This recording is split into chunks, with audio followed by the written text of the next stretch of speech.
Hi, everybody.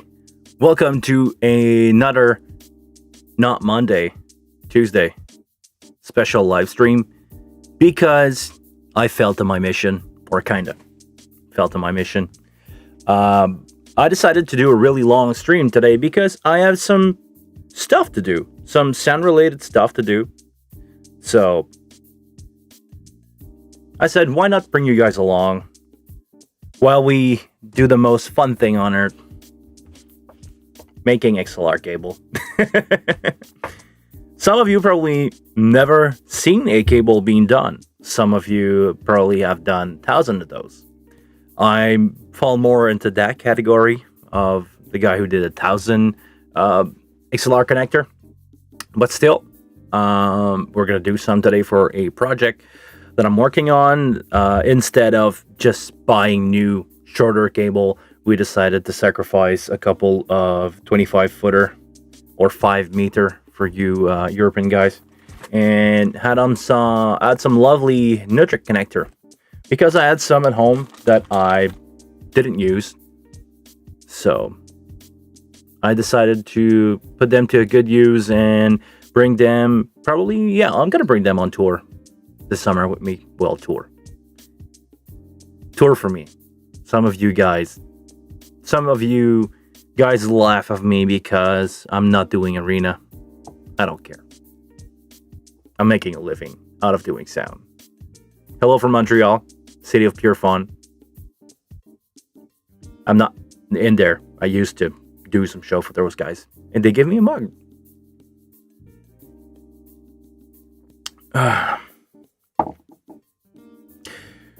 Well, let's get to it.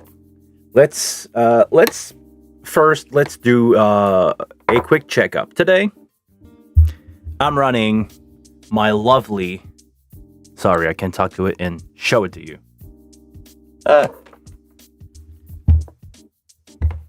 Today, I'm speaking in the back of a capsule of a Bayer Dynamic MC840. This is a great microphone. This is a one-time gift for my birthday that I did to myself because I like myself and I like good microphone, and I have a really good promotion deal from Bayer Dynamic because one of the artists that I'm working with is under sponsorship with those guys. So they gave me a really good deal on a demo unit of an MC840. I love that microphone. It sounds great on pretty much every vocal. It sounds great on voiceover, stuff like that. And the pickup pattern is really good. I'm actually like this far from the mic, and I still have low end, even if I put the low cut on. So my vice here will be where I do most of the work today. I hope the angle is good, and I hope I'm not filming my hands, but probably not. If I look at the angle right there, we should be good. I'm gonna try to back the camera off as far as possible without throwing it out of my desk. And we're gonna prove a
input. Oh yeah. Can you guys hear me? I just crashed big time. Okay, I'm back. I hope this is the second time today, so apologies guys if I'm crashing again. But yeah, if I crash, just stick around. I'll be back.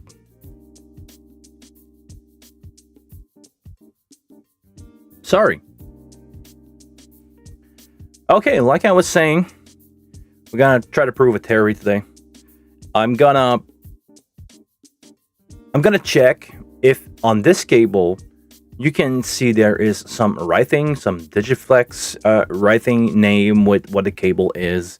It says this is a professional microphone cable for microphone, and I think that this label is print on every feet. This is roughly 1 feet. I need to cut this cable into 3 pieces. I need to do 2 10-footer and a 5-footer. And I'm gonna check that. I'm gonna just measure by hand. Don't need the measuring tape here. I just want to make some good length cable. So I'm gonna try this. I'm gonna try to measure let's say if I do 10 feet, do I have, well, you know what? Better than that. We're gonna count them. This should be a 25-footer. So I'm gonna count how many Digiflex logo we have. The first one here next to the connector will be count as 0. We'll start with 1, 2, 3, 4, 5. I think the count will be good. 6, 7, 8, 9, 10, 11, 12, 13, 14, 15, 16, 18,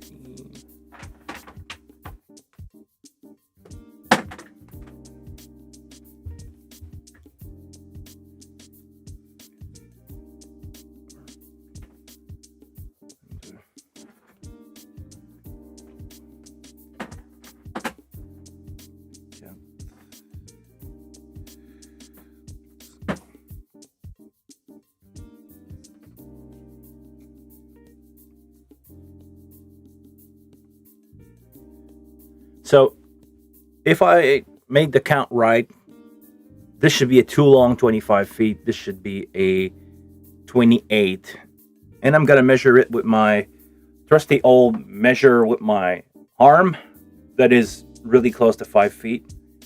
So if I'm not mistaken, I have a 30-footer that I can probably make 3 10-footer out of it. So I'm going to check that out.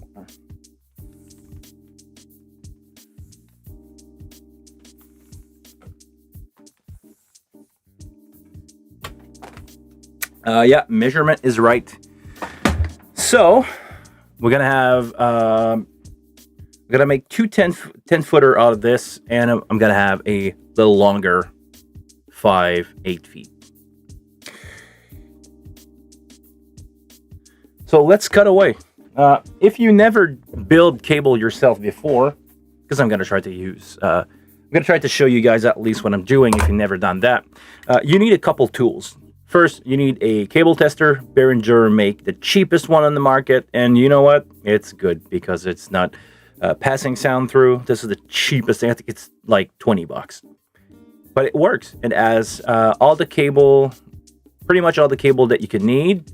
That was my phone number. Please don't call me.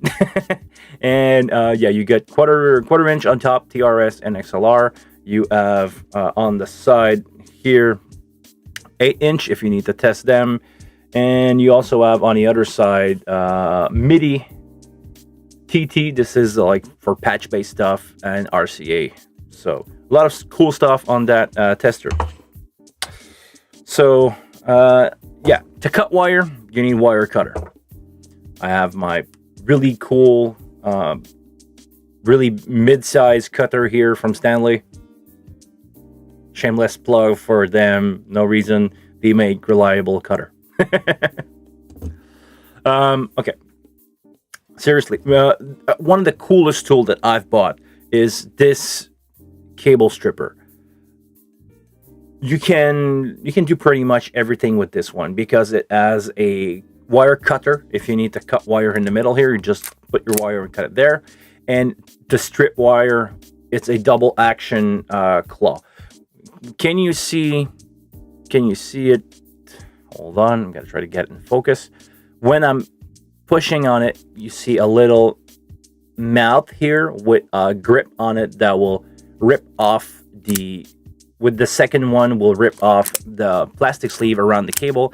And if it's well adjusted, because you have a tension adjustment here, if it's well adjusted, it's not gonna cut your copper wire inside of your cable and will give you a perfectly stripped end that is ready to solder. So first, I prefer these one to cut wire, because even if this one in the middle here work, it's never really in a good place. So I'm gonna start with my first 10-footer. So we're gonna start with the first Digiflex logo here. We're gonna count that as 0, 1, 2, 3, 4, 5, 6, 7, 8, 9, and 10. And to give me a reference, I'm gonna leave about an inch of the I said it, I prefer the other one, but I'm using these. There we go. I'm gonna leave about an inch of marking on the cable just to give me an idea. So I'm gonna leave the Digiflex logo right here that you can't see because the camera won't focus. Anyway, there is a little Digiflex logo here on the cable. Oh, you can see it now. There we go. So we're gonna check this one. I'm gonna coil it up to make it easier to work with. We have a female ending XLR on this thing, and on the other side we have a little sleeve here that I'm going to show you guys what to do with this.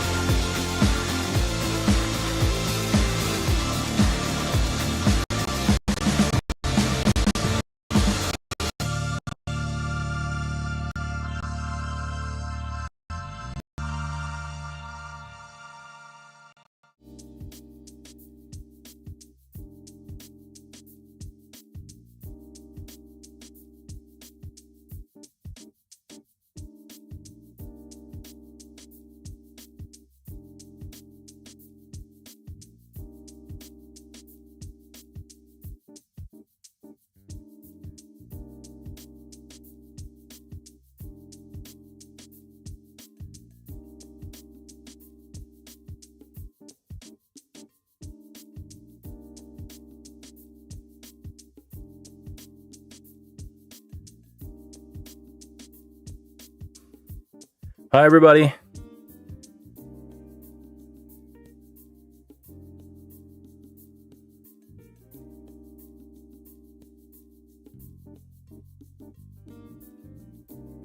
Hi everybody, are we back?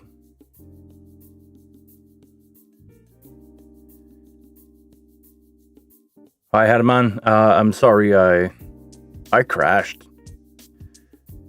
It's the second time my computer doing this today, so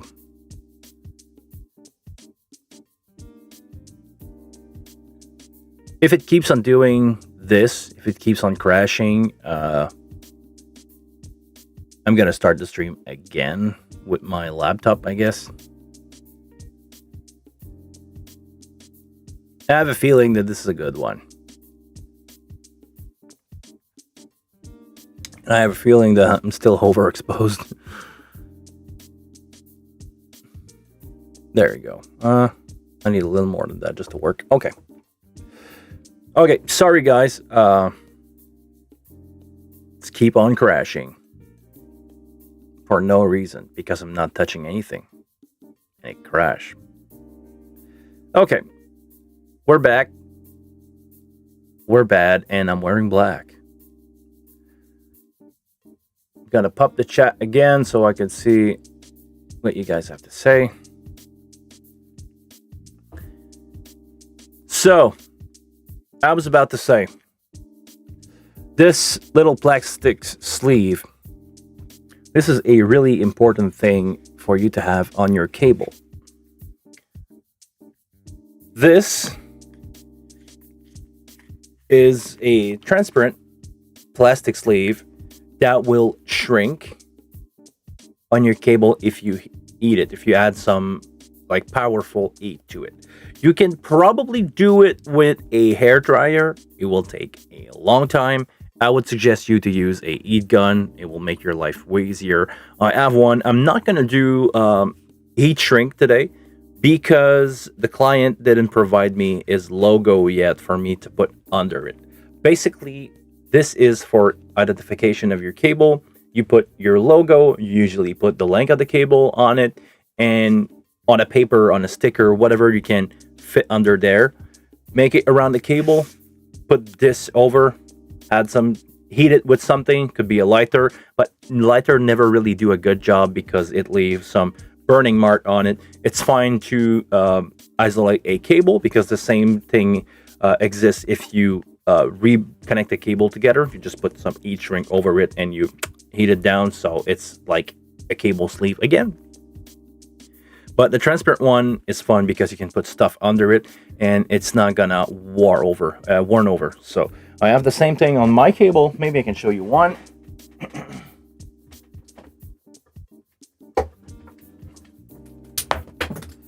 I think I got a good one here. Yeah.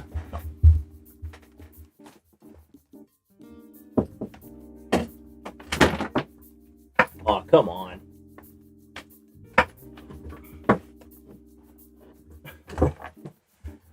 It's always when you rush it out that it never happened. So, on this one, I'm going to try to have it focus. Come on, camera, focus. Let's do this. I'm going to put my hand on it and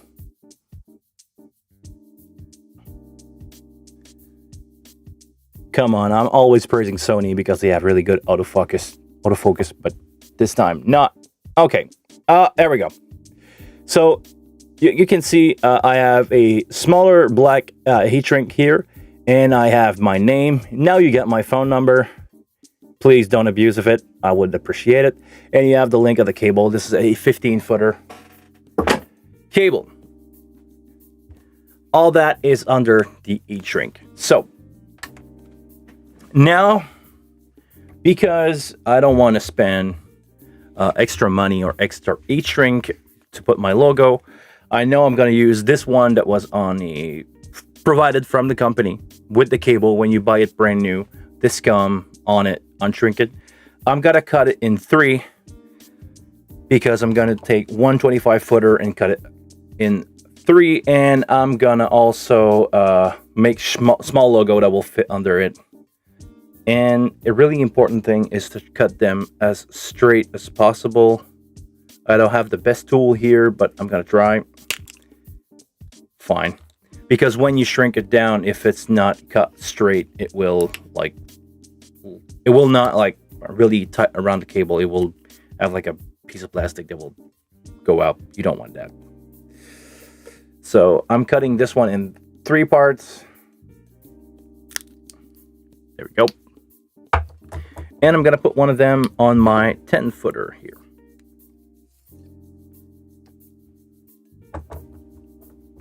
Now, if my computer doesn't crash again, I'm going to try to show you those wire stripper. Really cool stuff, double action. Okay. So I know that if I put my wire around the maximum on the side of the cutter here, I get the perfect length to do an XLR cable because I don't need that much I don't need that much length outside of the plastic strip. I'm gonna show you. There we go. So now I got this cable just in there. It's just sitting. I have set my tension to be pretty much perfect for what I need to do Digiflex cable, and I'm just gonna one action strip it. And this one failed because I'm on live. Sure. Sometimes you need to do 2 times to cut the sleeve around it. But as you can see, that my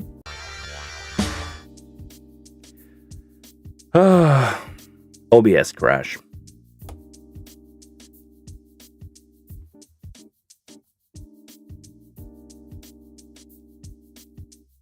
Are we back? I think I'm back. Yeah. Okay, I'm back. So I'm gonna guess OBS is crashing today for no reason. Because sometimes people complain about OBS, but it's free, so I cannot complain. I didn't pay for it. I wish I could have a really well-supported version. I would pay for it.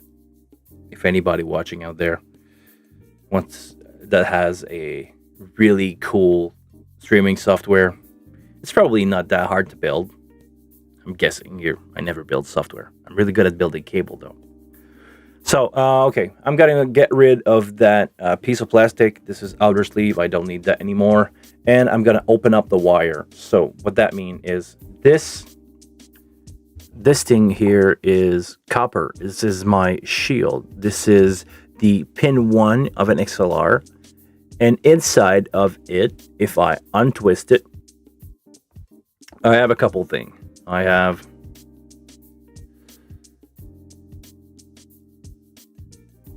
my shield, my copper shielding that I'm going to put on the side and twist together because that will be connected to pin 1 of our XLR, like I said.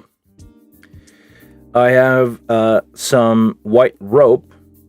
This is really like rope. They use it to build the cable. You don't need that. You can cut that away, and this is what I do. I took all the rope and put it on the side. And I'm going to cut it.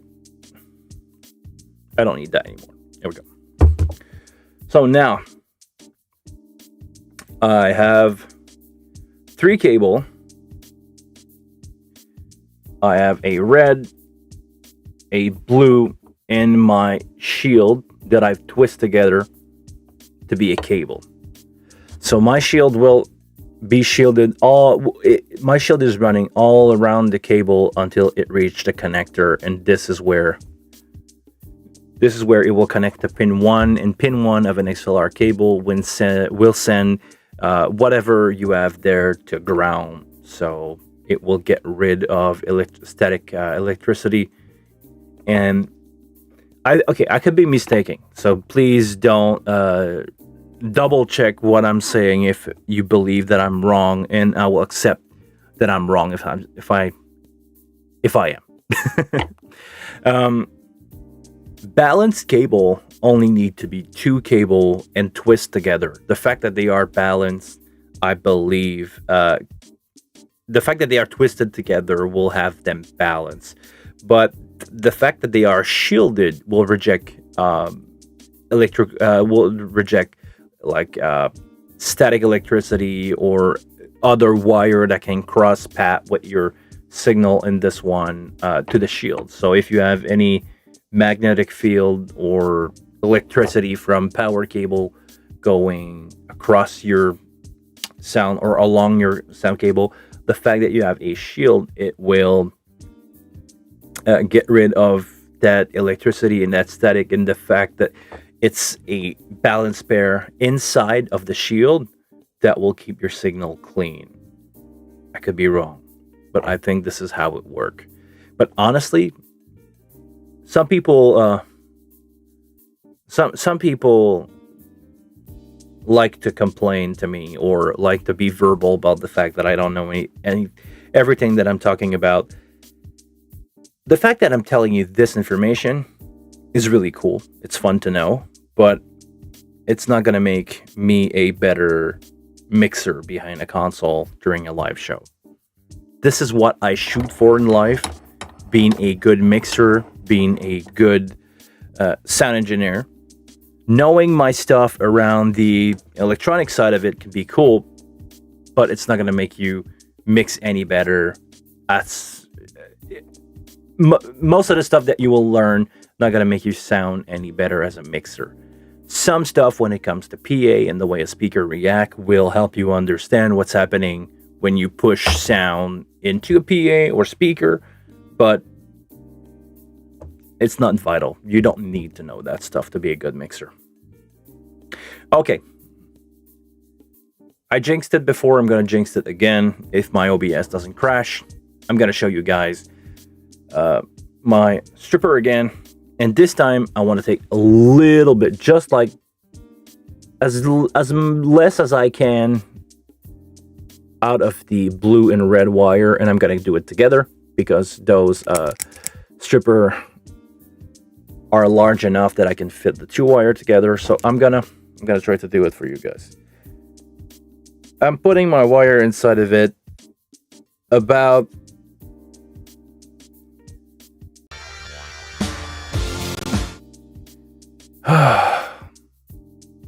crashing again.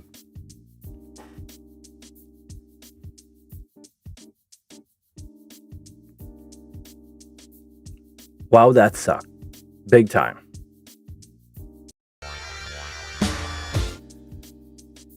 Are we back? Am I back?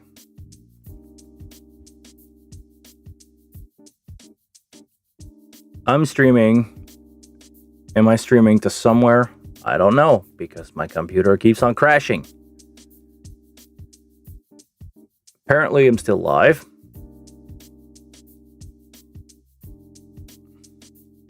Yeah, I'm still live.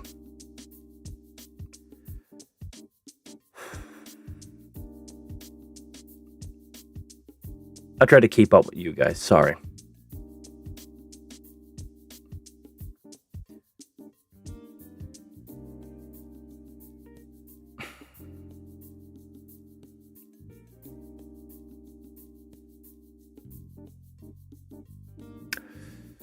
I think I'm going to go get my laptop because this is ridiculous.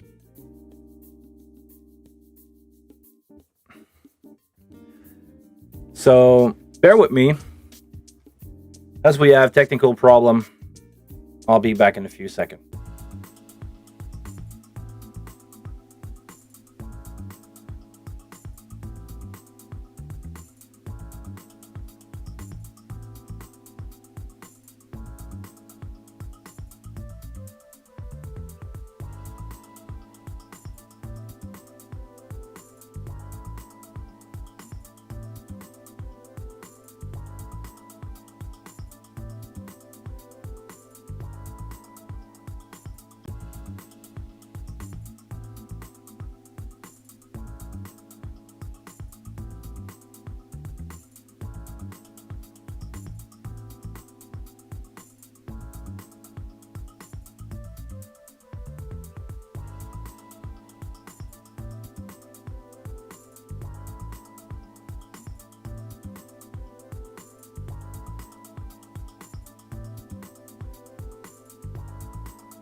Okay, guys.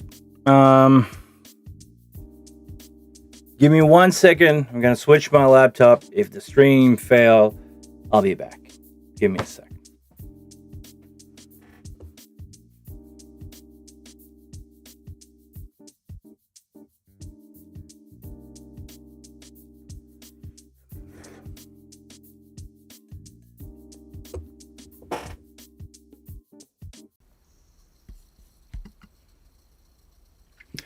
Okay, now we're switched to the laptop. I hope it's fine. I don't have any microphone, visual, whatever. I have potato camera. Okay. I'm gonna switch you guys back to where the camera was. So give me a sec. I'm just gonna close my computer and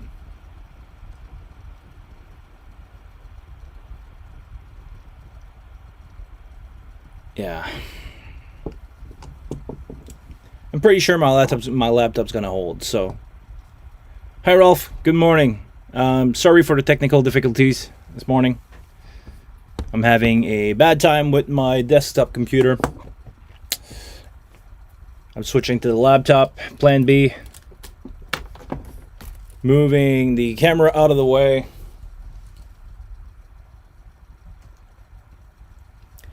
And I'm gonna move the laptop over. Just give me 1 minute.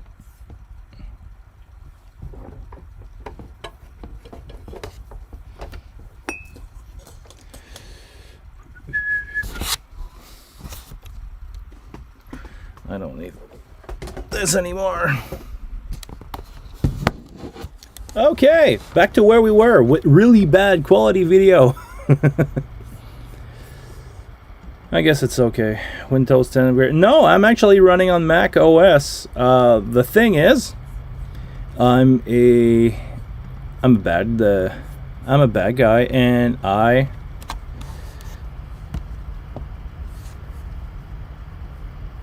okay, my trackpad is now connected to my laptop. Okay, it's fine. I'm a bad guy, and I've built myself what we call a Hackintosh. A Hackintosh is I don't need that microphone anymore. A Hackintosh is basically a regular computer that you trick a Mac OS installer thinking that it's going to install on the Mac. So sometimes it's stable. It has been stable for years now. I got this set up since 2018. But since a couple days, it starts to crash on me. So I don't know why. I have no reason. No, I didn't do any firmware update. I didn't do anything that should make it behave this way, but it's just crashing. So can I complain? No, because I'm running a Hackintosh. Oh, welcome, Herman. Welcome to, yeah, I guess it's gonna go fast if you skip my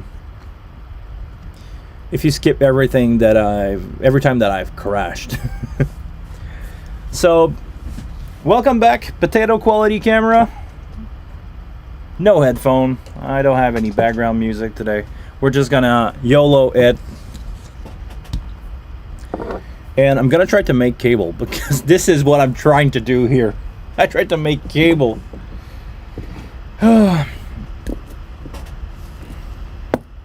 So, if you follow, like Herman did since the beginning of the stream, sorry, I'm now ready to take my yellow, and the worst thing is the loud fan noise. Can I fix that? Hold on. Maybe I can fix that if maybe I can have my sound interface connected to my laptop. And I can have the mic back at least.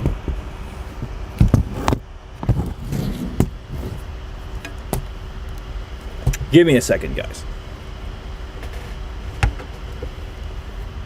There we go. this like this. My keyboard is out of the way.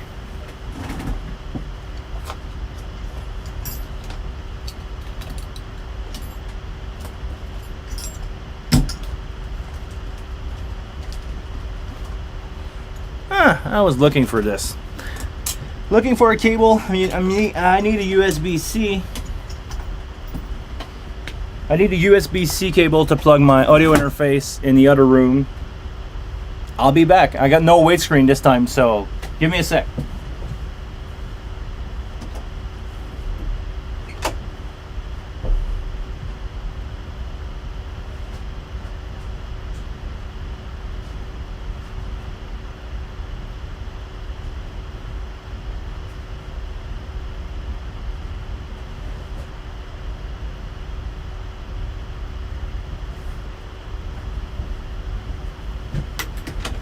I should be able to pull this off.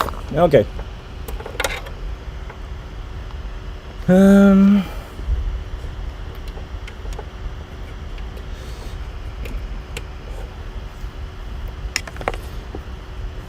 Yeah, you know what? The laptop sounds like it's gonna take off because I'm running 2-screen and the microphone is right next to the fan. But if I can plug my audio interface, I can probably bring the mic back.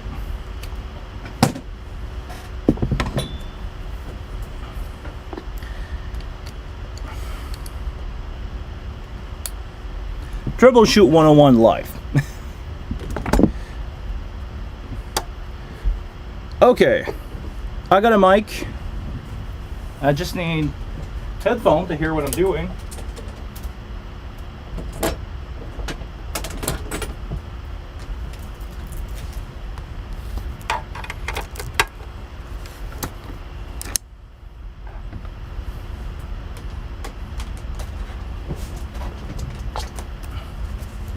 Hey, 1, 2. I'm not hearing that, but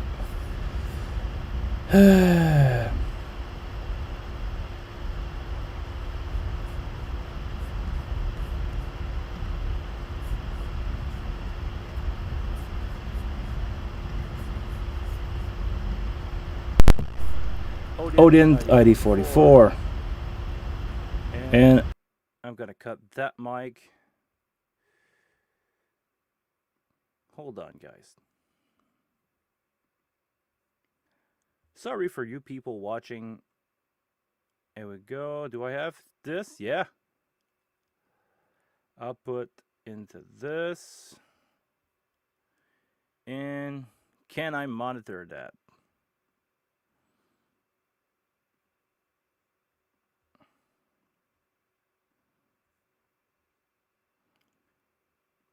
I'm gonna monitor that. Oh yeah, I got latency. It's great.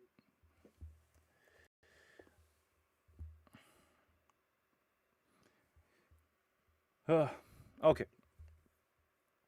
I'm almost there, guys.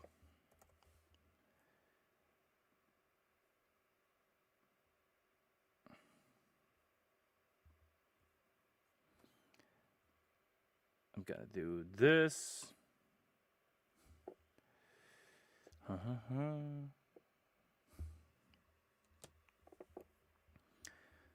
So basically, oh wow. Okay. Hold on. I cannot hear myself with 150, 180 millisecond of delay and speak. It makes no sense. It's so weird. So I'm gonna guess you guys still hear me. Can Rolf or Herman in the chat can just tell me if you hear me. I'm gonna add some OBS plugin to this thing just so I can be loud.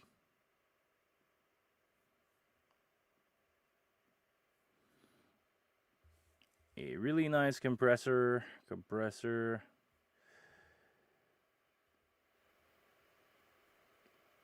There we go. Compressor. You can hear me loud and clear. Great.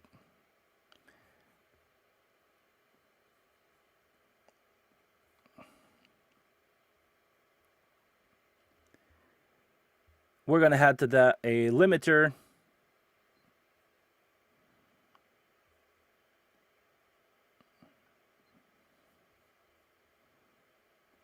And I'm going to do this. A mono source is going to work on both sides. So I just need a little more gain.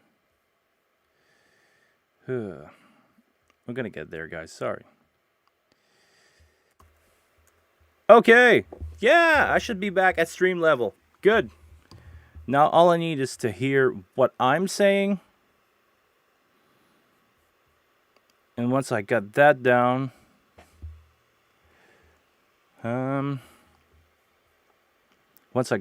yeah, I can hear myself now. Okay. Good. I can give myself a little more gain, and I'm sorry about the laptop noise in the back, but at least it will be in the back. It won't be as loud as it was before. And now that I have two screen, I can put my OBS there, and I can have my chat window with you guys down here. Great. We're going to make something at some point. Now, I have to move the mic because it will be in the way of the XLR. And finally, after 5 minutes of fooling around, I can take my wire, put my blue and red cable with about a quarter inch, no, not a quarter, 1/8 of an inch of cable on the other side of the blade, so that way when I'm gonna pull on the cutter here, it's just gonna take out a little bit, and I miss it because I did not watch it. So there we go. And I don't know how well you can see this, but I have just about 1/8 of an inch of copper that is shown here.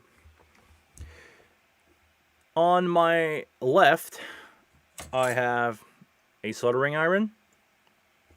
So I got my soldering iron. And I will put a little bit of, I don't think this is lead. Your audience today is European. Please use metric. Okay. Being Canadian is really weird because the official system here is metric. But it was not, we were using imperial system until late 80s. So my parents were always talking in inch and pound because this is the system that they know. So I'm like an hybrid. When I drive my car, I drive to 100 kilometers per hour. I know the distance in kilometer. But in short distances, I know what a meter is, roughly. But I'm talking in feet. Everything that we have in the business when it's up from cable and rigging, this is stuff from the States. So everything is in feet. So I work all day in feet and inches. All the building supply is in feet and inches, but common people talking inch and pound and feet, but the official system is metric. So we're like hybrid. Like the food that I buy is weighted in kilos, but if I weight myself, if somebody asks me how much I weigh, I'm gonna say in pound. Because I don't know, I don't have the reference with kilos, but I know what about a kilos of meat is. So, yeah, welcome to Canada, and especially French Canada, because we have also a different culture from the other Canadian, and we're really like, yeah. I don't want to go over too much political stuff, but we're also different from Canadian, like English Canadian. That said, I'm going to move that mic again, and I'm going to try at least to make one connector today. So, now, after around an hour of fooling around, I got my cable ready to put some, it's not lead, hold on, it's not lead. And I feel like I need a little bit more gain on this microphone. I feel far. So sorry if I clip. I hope I'm not going to clip it if I go too close, but I feel, yeah, okay. When I'll be farther away from the mic, it will still pick up. Okay, so I don't think this is lead, because I think, oh, this is tin. It has tin, lead, resin, and a word that I don't know how to say. It's probably toxic, so please don't breathe it. Oh, electrical induction from the iron. If you guys can hear it next to the capsule. I'm next to the circuit of the mic here. It's really funny to hear that. It's funny for me. Okay, so what I'm going to do is I'm just going to put a little bit of, let's call it lead, on the copper wire. I don't want, basically I want to make sure that all the little copper wire inside the sleeve are soldered together as one and are really well baked together into lead. So I'm going to touch the wire first to warm it, and I'm going to just put a little bit of lead on it. And I just realized that my iron is not hot enough. How do I know that? Because when I put it on the wire itself, it's not warming fast enough, because I can see the sleeve around the cable here just shrink down a little bit, but when I put my lead on, it doesn't melt right away.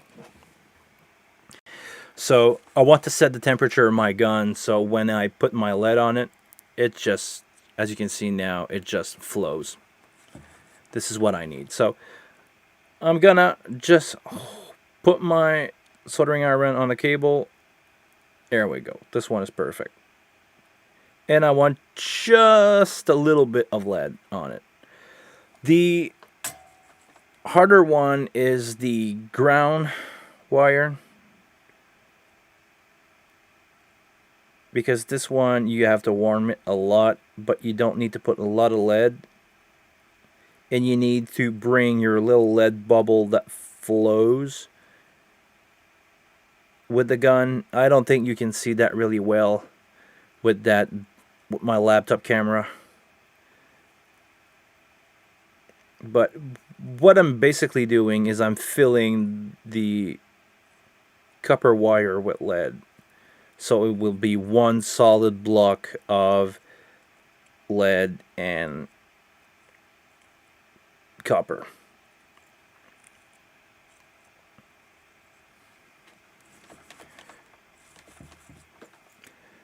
Okay, almost there. And every time I'm done soldering something, I try to clean the tip of my gun so that way it's always shiny.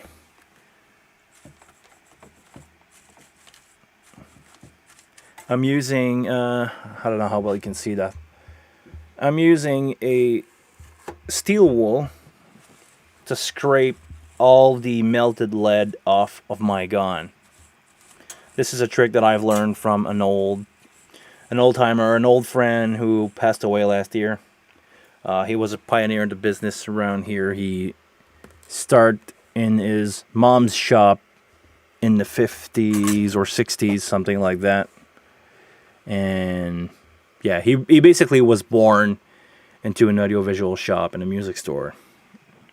So he knew all the tricks, and he was the expert when it comes to soldering wire. I've learned how to solder at school, but he's really the guy who showed me, like, yeah, don't do that. Do it this way. It's going to be easier and will make a better job. So what I just did is I cut off just a little bit of the ground wire, so that way it will sit. It will be exactly the same length as the two inner sleeve. And now, can I bring you guys closer just a little bit? We don't want to be too close, are we? Okay. I'm going to try to show you this. Now on this cable I have a female connector, so I'm gonna grab a brand new Nutric male that I have here in stock. If anybody from Nutric is watching, please get rid of those bags. This is so much of a plastic waste. Because this is a really cool bag, really heavy plastic. I'm just gonna take that out and it's going to the garbage. So what was its purpose? Hold the connector that could have been built and shipped. Because to build a connector, you put this first on the cable. This is your cable retainer. So when you insert it into your connector, it will press down on the wire with those three little retainer here. Put that in, solder the male connector to it, and build the connector together, and you have a really tight, safe Nutric connector of a good quality. I'm not using gold plated here because live I believe that they only get corroded, and if it's not gonna change much in my signal to use way more expensive connector, this is gonna work just fine. Nothing to worry about there. Okay, so I'm gonna try to build this one backward so that way you can see it. I have my 3-pin connector. Oh, you can probably see that really well. I have the 3-pin of my XLR here, and I have 3-wire. Before I'm going to put the wire in the right order, I want to put some lead into the connector. So my trick is to, because this is still a big hole to fill with lead, I put cold lead wire inside the hole of the connector, and I'm gonna put my gun on it just on the side here, and I'm gonna warm it until all the lead inside the connector has melt. Like, okay, this thing is moving, hold on. Like this, and this thing has melt. Good. Sometimes that's not enough, you just add a little bit more. But this is something that you learn over time. You just know when you have enough.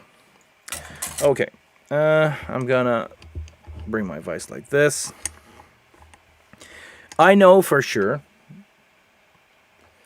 that hold on, I've missed this one really bad.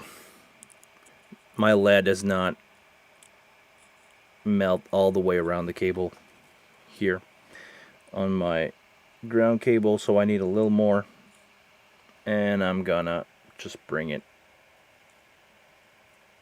like that. Here we go.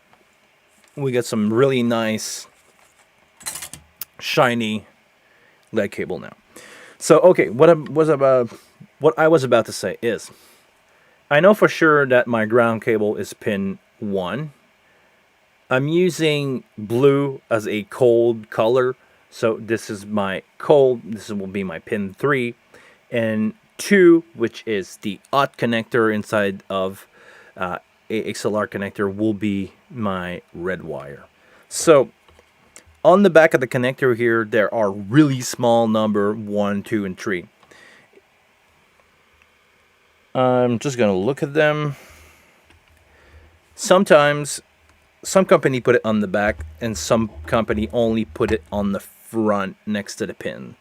So this one, it does say it on both sides. So when I'm facing the soldering terminal, this is my pin 1 on this side here. This is my pin 1. This is my pin 2, which is my plus or hot connector. That will be my red, and here in the middle, pin 3 will be my blue connector. This is not really a standard that everybody's doing. I'm doing it this way because if I need to fix an XLR quickly, I know if I build that cable that this is the same thing on both end of the connector, because this is always what you want to have.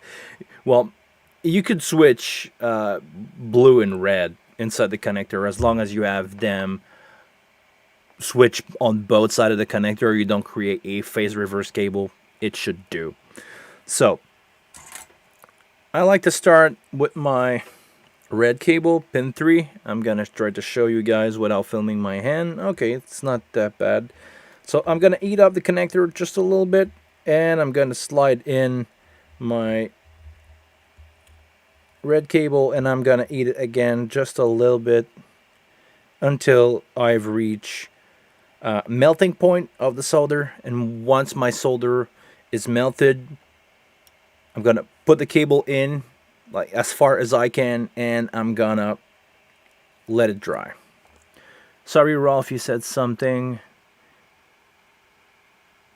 I heard that you better not mix gold and silver connector. Why not? Would that change something? I think it's not gonna be helpful to have a gold connector if you have a silver one on the other side. But I don't think it's not gonna do any harm. Well, I don't see why it would do any harm. It's not gonna. Worst case ever, your gold connector will be better. You're just not gonna benefit from it. Let's go do our cold, pin 3. So I'm gonna place the wire. I'm gonna try to do a 2-in-1 this time. I'm gonna try to melt my solder inside the connector and just a little bit of the wire. Once everything is melting, I'm gonna push down my blue connector inside of it, my blue wire inside of it, and if everything goes as planned, it will be secured in there, and I will just leave it cool. So I'm gonna eat up my connector now and my wire. There we go. I got it. It's perfectly in there. There we go. Sorry, I'm filming my hand. Now I'm gonna place my pin 1 connector. I'm just moving the cable around to place the wire where they should go on a connector.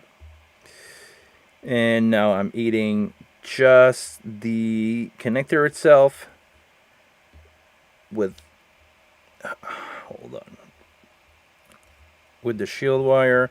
And I want to push this one as far as I can inside the connector, because I'm using the shield or the pin 1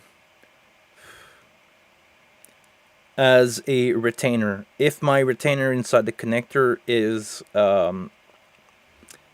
getting loose a little bit,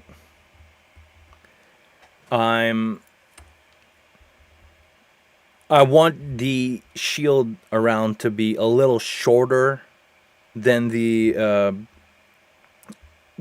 red and blue, just to not put any strength on it.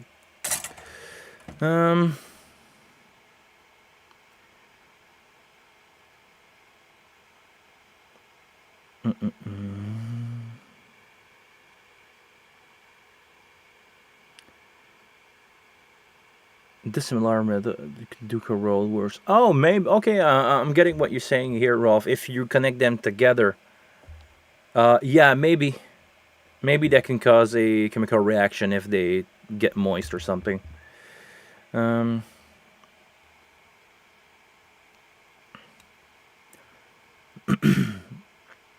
Herman. Almost every time I make a jack cable, I miss inserting the other part of the jack before soldering. So at the end, I have to solder 2 times. Guess what? I just realized. I forget it. I did the perfect solder joint here, and I didn't put the sleeve in, so I have to solder it 2 times. I just did the same thing, and every time that I'm doing connector, the first one, I always end up like not making it. Yeah. And I did a lot of cable in my life. And I did the same mistake way too many times. Now, just for fun, because Okay. For a reason that I don't know, this female connector is really, really hard to get out of. So I'm not gonna take care of it. I'm just gonna check out the phase because I didn't do the female connector. So I'm just gonna check the phase. If it's not in phase, that will give me a reason not be so bad, not be so sad about having made a really good connection and not not have check it. But with my cable tester, I can see. Just gonna press the little reset button here. This is a cable tester, so if I have a straight line like that going from connector 1 into 1, 2 into 2, 3 into 3, if I got that right, that means that my cable is good. But my cable is not good because I forget to put the plastic sleeve on it. So I'm gonna do it again. But this time, I will do it at my speed instead of just explain it. You'll see how fast I can build an XLR pretty much. So I'm gonna take this one out, pin 1 first, eat it up. There we go. This one is out. 2 and 3. I really don't want to mess this one up, so this is why I'm taking my time, and we'll do it in 2 steps. There we go. Now this is cold. I can put my sleeve on it. I got my heat shrink on it, because sometimes when you don't forget the sleeve, you forget the heat shrink. Like when I read all my cables, I forget most of my heat shrinks. So most of my cable honestly don't have my name on it because I forget the heat shrink. The best way to do it is just to put your heat shrink before anything. Just get your cable ready. You get all your heat shrink on them, and then you start to put connector. Oh, there we go. Oh, I did a better job on this one. It was not as far, even if the cable seems to be melt a little because it was warmed a couple times.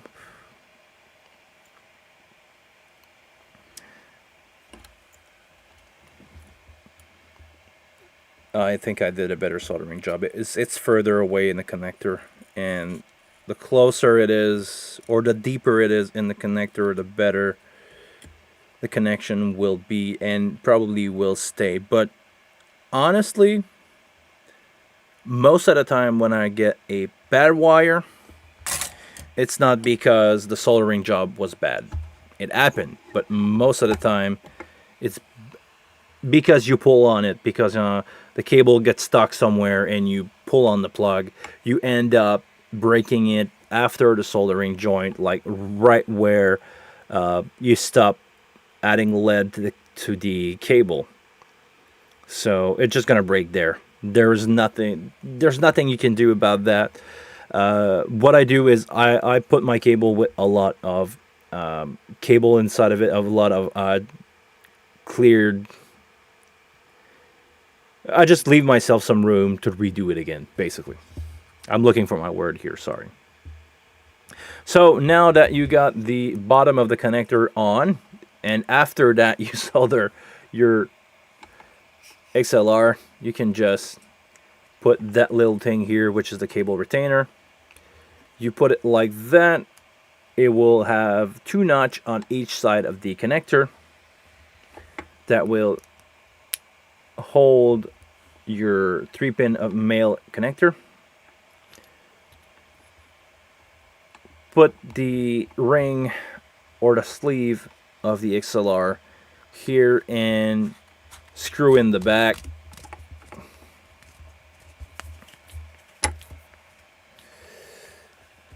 And now I got my female end of that connector in my cable tester.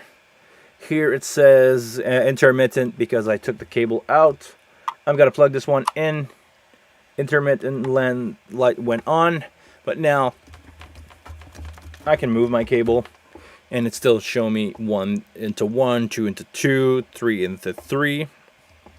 And if I move my cable, nothing moved. So this one is good. We got 1 down, 5 more to go. Gotta coil that up. Gonna leave my sleeve to be.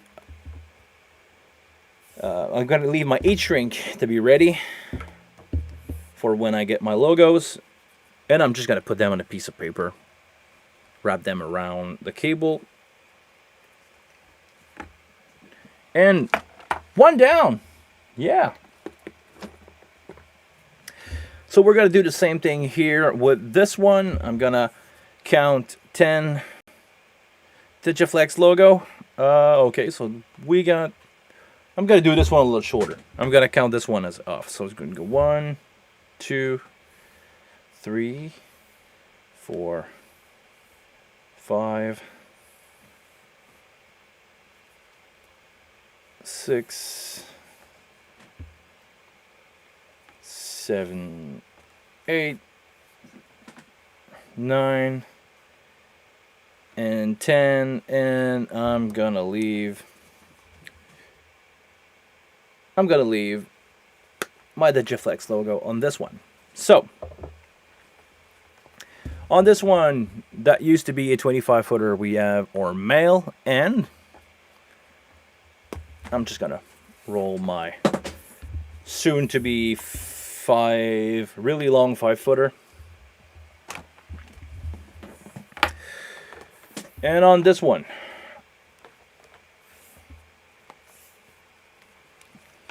we're gonna add a heat shrink. I have a female connector here.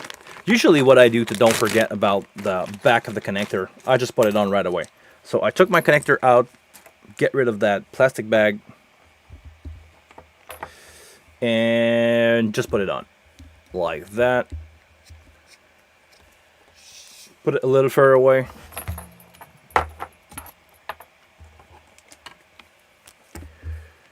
And we need to put a female connector on this thing.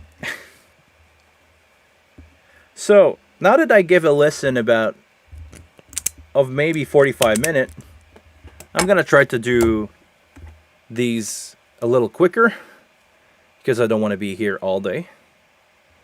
But I want to be here with you guys, and I want to ask you, how was your day? How was your weekend? Because if I'm doing a stream today is because I was out with the wife, with the RV. We decided to just take a trip on a nowhere, and we end up visiting some national park around us. We did around an hour and a half away. We were around an hour and a half away from the house, and yeah, we had a really good time in the woods. Walked in the woods, took really nice pictures of trees and bird. Because I just discovered, well, me and my wife, my girlfriend, wife, we're not married, but I should say, okay, girlfriend, fiance. Once you get a house together, if you're not married, does it count as, can I say my wife, or should I still say my girlfriend? We've been living together for 4 years and bought a house. It's the same thing anyway. So, yeah, we were out in the woods, and I bring one of my camera because I had one. I said it's gonna be better than my phone, and because we have the RV, we're traveling light, but we don't have to be that light. So we just bring our camera, and she really enjoyed like taking a really good quality picture with my camera. So she just discovered herself a new passion, or maybe a new passion for photography, especially of animal. My girlfriend loves animal. She's really invested into all the rescue, cat rescue, dog rescue. We actually, now it's gonna be way funnier, but back in 2016 we took a trip in Florida and tried to go to the big cat rescue center. If you guys saw that documentary, you know what I'm talking about. Sadly, when we were around there, it was closed, but I wish so much that I could have been there and see the big cat rescue center before it was probably too popular now to visit, or it was strict, because I'm gonna guess now there's a lot of people that want to go there. So anyway, okay, female connector. Something tricky about that is it's the other way around. This used to be my pin 1, now it's my pin 2. This is now my pin 1. My pin 1 on the connector where was pin 2, and pin 3 still on the top middle here. So I'm just gonna put connector in my vise. I'm gonna fill it. Female connector tend to need more lead, so I'm gonna add just a little bit more. There we go.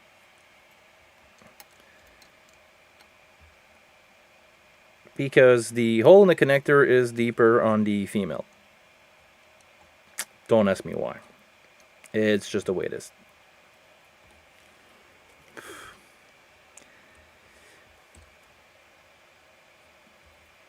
Yeah, this one needs more. Definitely. Okay. I'm gonna try not to breathe that too much.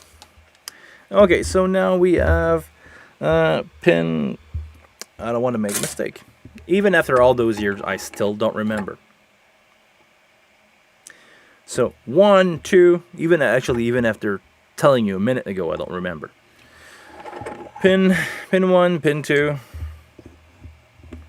So we're gonna start again with our red wire, pin 2. Heat up the connector just a little bit. Put that in.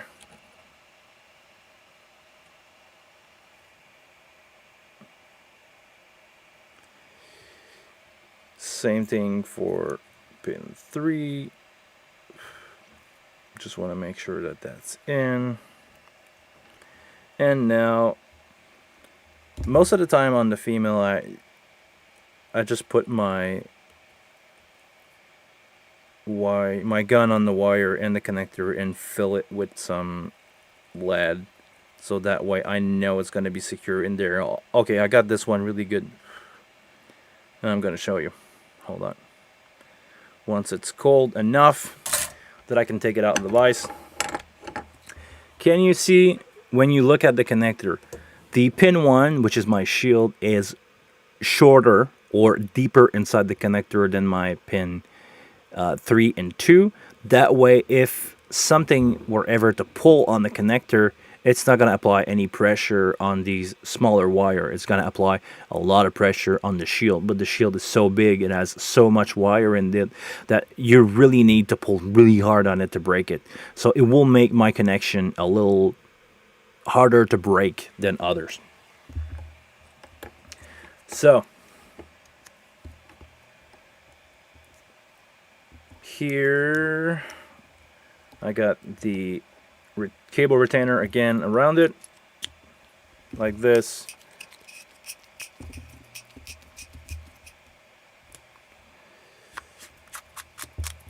And cable 2 is done. Just need to check it, make sure that we're not phase reversed for some reason, because even from the factory it could have been phase reversed, as we check our lovely Behringer cable tester. No, it's not. Good. So today we call them all partners. Okay, partners. She's my partner. Partner in crime, partner in whatever. I have a mission to keep this channel family friendly as much as I can. Don't worry, the occasional dad joke could happen, but it should fly by. It should fly by. Just gonna say it that way. So cable 2 is done. Now I need to build a full on. Is this 5 feet or is this too long? This is almost 10 feet. If I count that right, this is gonna be like 8 feet.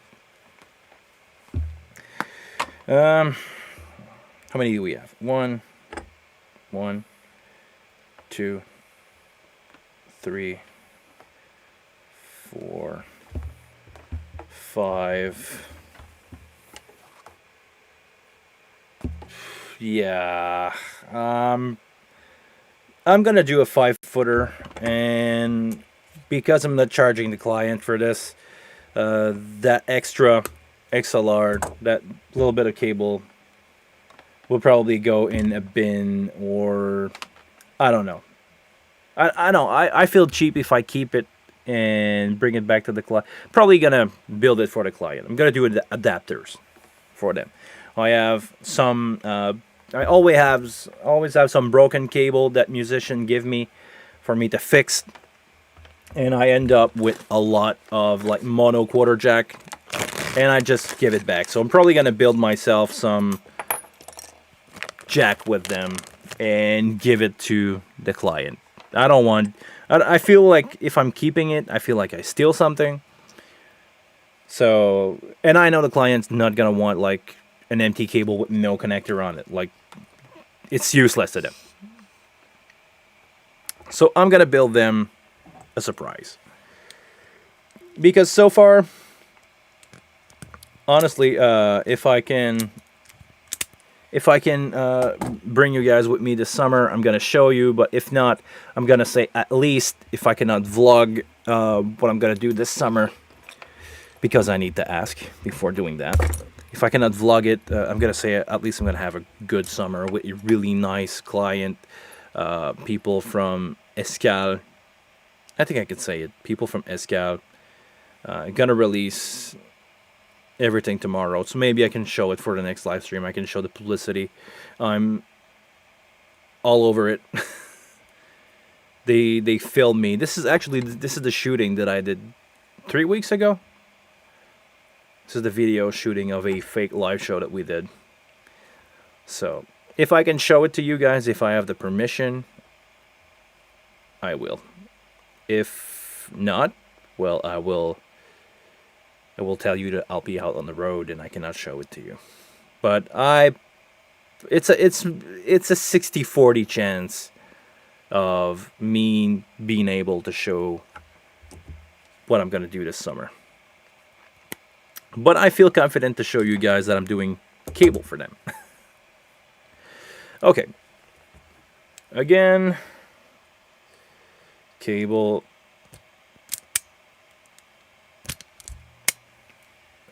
Connector number 3 on cable number 3. Okay. Something else that can be noted about cable, if you guys follow Dave Rat, like Rolf just said, I need to check that video about Dave Rat.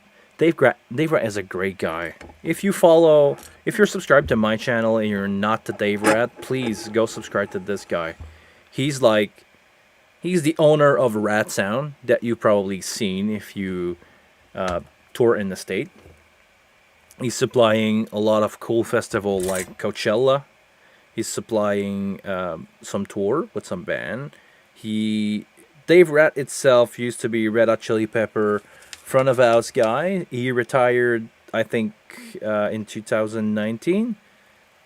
And he's taking care of his sound company called Rat Sound. He's also the one who's bringing to market a lot of those Cat 5. Ow! Yeah. For those of you who do wire, you cannot do wire without at least burning yourself one time. Not that bad, but I just touched this thing with melted solder on it. Okay. Time for another female connector. And sorry, I'm all over the place. I'm just gonna finish about Dave. Yeah, go follow Dave Rat. He has a lot of interesting knowledge. His production game is not as good as other, but man, these guys know what he's talking about. Like, he told me a lot about speaker reaction because he did some really weird experiment because he has the sound company to do it, but his theory of his speaker is it cannot reproduce everything full range, full on all the time. So, hey, ladies and gentlemen, Patrick Gilles Mayo is in the chat. X32 RAM, for those of you who don't know. Please go check his software if you are a Reaper user. If you are doing recording, go check his software. This guy is great. By the way, he's also the one who built... Oh, you can't see it because of my microphone.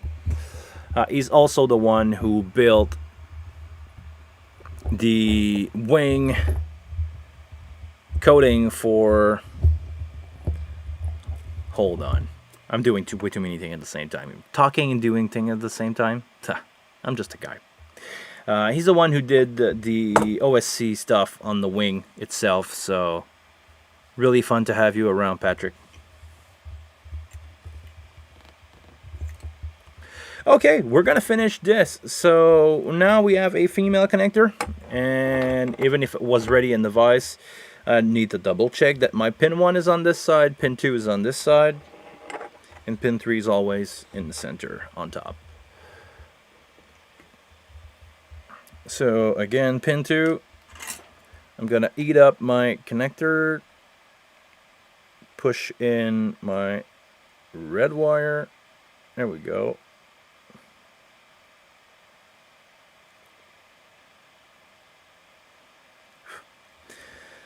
Cold enough that I can move. I'm just gonna bend a little bit this one, and I'm gonna heat it at the same time because I can push with my gun on it and push it down. There we go.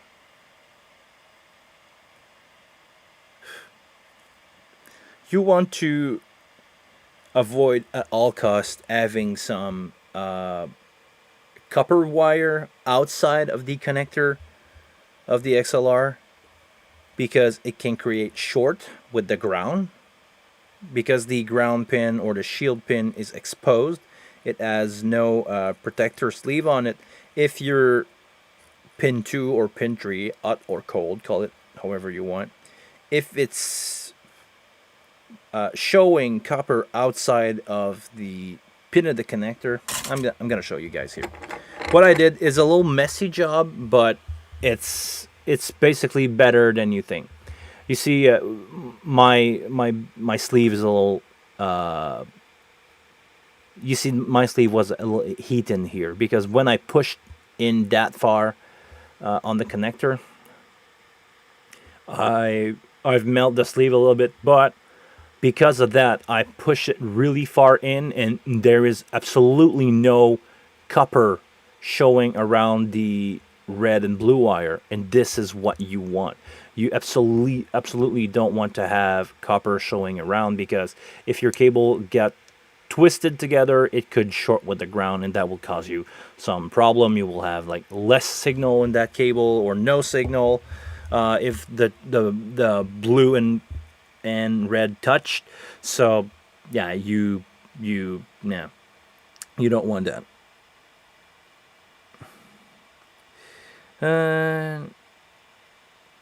Where did you get that soldering iron from? Your grandfather? Your grandfather's one? No.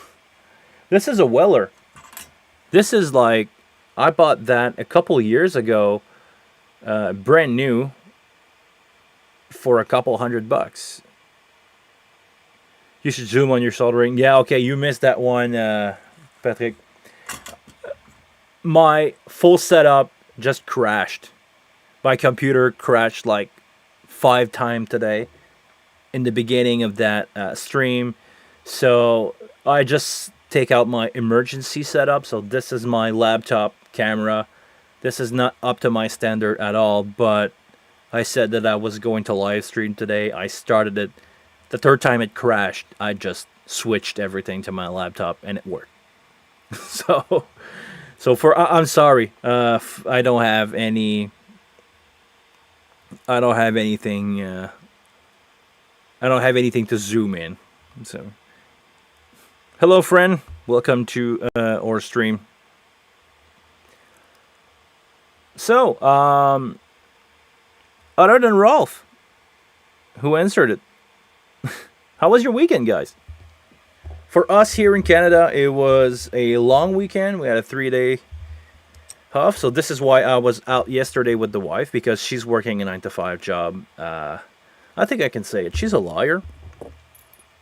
So she's working a 9 to 5 job, and she was off. So we took some time off and had a good time out with the Harvey. And also, I had an appointment yesterday, really close to where we were, or we decided to be around there. See it the way you want it. For the project that I'm working on right now called Escal. So this is where I picked up those wire, and I finish up the project looking at the X32 that I'm gonna have there. I'm gonna tour this summer with an X32. Hold on, let me grab the good type connector. So I went there, we did our meeting, I took a trip around the van that I'm gonna drive this summer, and update the X32 that was still in firmware 2 point something. I could not believe it. A store sold a console that was like really old firmware. Hedman, here was a long weekend too. Okay, what's the occasion for you? Because here in Canada, because we're still under the monarchy of England, it was this holiday was known as Queen's Day. I think it's her birthday for real. But in Quebec here, like I said before, hold on if I can get my mouse on the screen. Okay. Here in Quebec, we call it something else, but it's basically what it is. Oh, it's Victoria's Day. Queen Victoria's Day was on Monday. Here in Quebec, we call it the Patriot birthday, or the Patriot Day, to honor the French guy who dropped here in Canada and were mostly left on their own fighting against the English guys and the Native American. So yeah, the French came here and just disrupt everything, and as soon as the Anglo guys knew about it, they sent people over from New England, tried to take that land. But for those of you who know history, Quebec used to be known as Nouvelle France long time ago. And at some point, it became Canada. We were French Canadian were asked to join Canada. Thing that I don't know how well. I don't know my story really well, because I never really pay attention to that, to be honest, when I was at school. And yeah, we kind of had a hard time with the English guy, because we're not so we're basically French descendant, so from France. So yeah, we were not really a big fan of the old English stuff and the Queen and stuff, but still, I mean, nowadays it doesn't matter at all. I mean, it's not Quebec is its own thing, and that's it. We just care about ourselves as much as we can and protect our culture, because yeah, I'm gonna put some emphasis on that. Sorry if I'm being boring with that, but Quebec is a different culture. It's totally a different culture from the rest of Canada and the United States. Even if we are in America, we're 8 million. We're 8 million French-speaking people in a territory that is 6 times the size of France. It's almost 6 times the size of Texas, for you who knows about that. So Quebec is, yeah, it's big. It's really big. But we're not that much. We're not that many people here. Anyway, Herman said it was a long weekend too. Here's was Whit Monday. What is that, Whit Monday? Tell me about your culture. Honestly, I don't know much about what's happening in Europe, because I'm far, and because before internet, nobody cared about anything else or about the others because it was too far. It has no impact. It had no impact on your life. Now I'm live streaming this from my computer all around the world, and I could be with, I'm mostly with you people over Europe. I'm pretty sure there's an American or South American or African watching, but most of you guys are in Europe.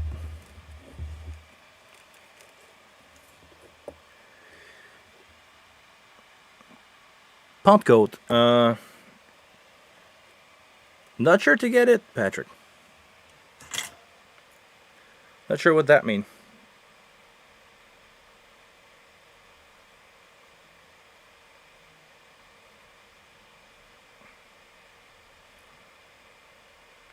I don't know how much latency I have with the chat, so I don't know when you guys see this if I'm 30 seconds behind you.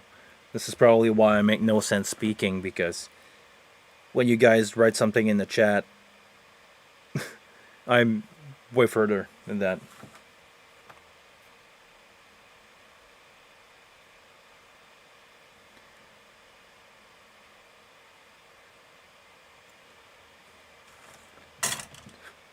So other than Herman and Rolf, no, I don't know if Rolf ever did cable. Other than Herman, anybody here doing his own cable? I'm having so much fun doing this.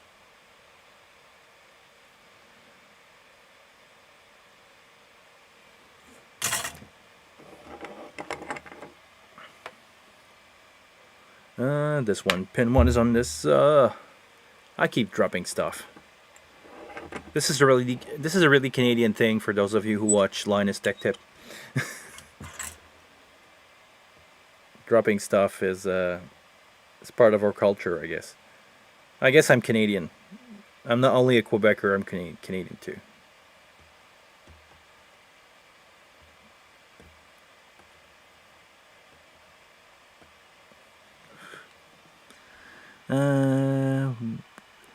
Whit Monday or Pentecost Monday, also known as Monday of the Holy Spirit, is the holiday celebrating the day after Pentecost.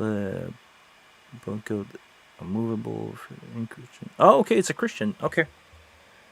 We don't have much religion background here. We kind of move away from that in the 80s, 90s. Canada is probably one of the most atheist country in the world. So we kind of keep the same holidays, but we gave it other name.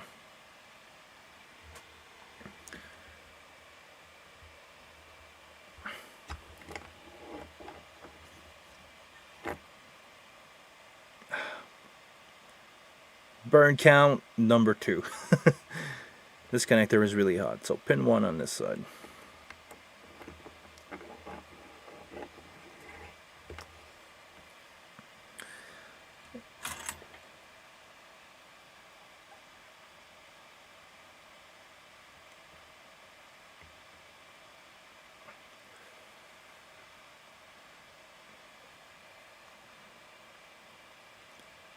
Sorry guys, if I'm not talking much. I want to get my connection here as good as I can, because I know I'm going to use this particular cable a lot, because in my van this summer I will only have 2 5-footer. So this will probably be on my main PA every day. Or it will be an input right next to my X32 rack that will be really close.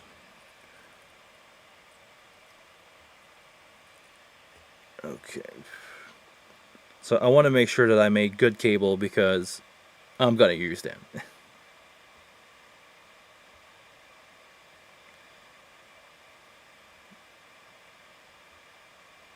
Oh, about 2-3 milliseconds. Oh, okay, it's not that bad.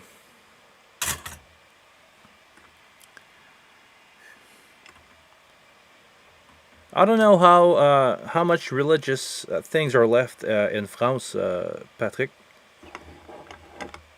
I know we all had that religious background at some point, a Christian background, but I don't know what's left of it from you guys.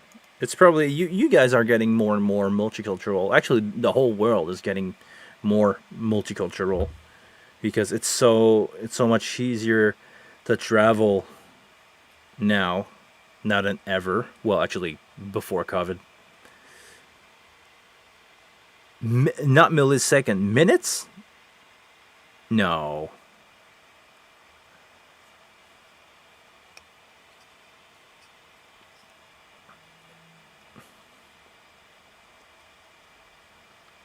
No, it's not minutes.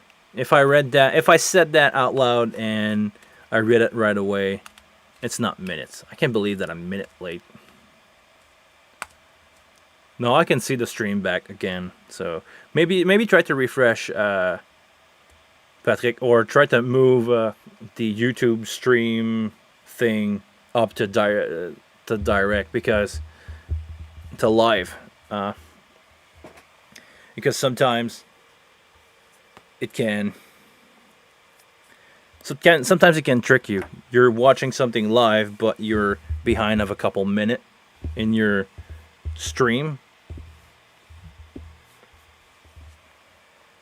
One cable down. This is one of mine. This is one of the one that I'm gonna sacrifice. Yes, minutes. Okay. Move the YouTube stream. Ooh. Okay. Sorry guys, I didn't know I was minutes behind. Because what I'm seeing right now, I'm a couple second, but I didn't know I was minutes behind. Okay. Yeah, Herman is less than a minute. Okay. I'm sorry, guys. If you comment something and I'm out somewhere else and I don't make sense, just reel me back and just add like to what you said about blah blah blah. I say because I'm just gonna forget about what I said. No offense. It's just hard to keep track, and like I'm working right now. Working and keep track is it's a lot for my little brain. Around 10 seconds now. Okay, yeah. So maybe there's a buffer, and oh, probably over to Europe, you guys can have a buffer of maybe a minute. I mean, internet is fast, but it's probably going through a lot of converter to go across the seas and stuff like that. So 10 seconds. Well, actually, Herman, if I don't get it wrong, you're in Germany, so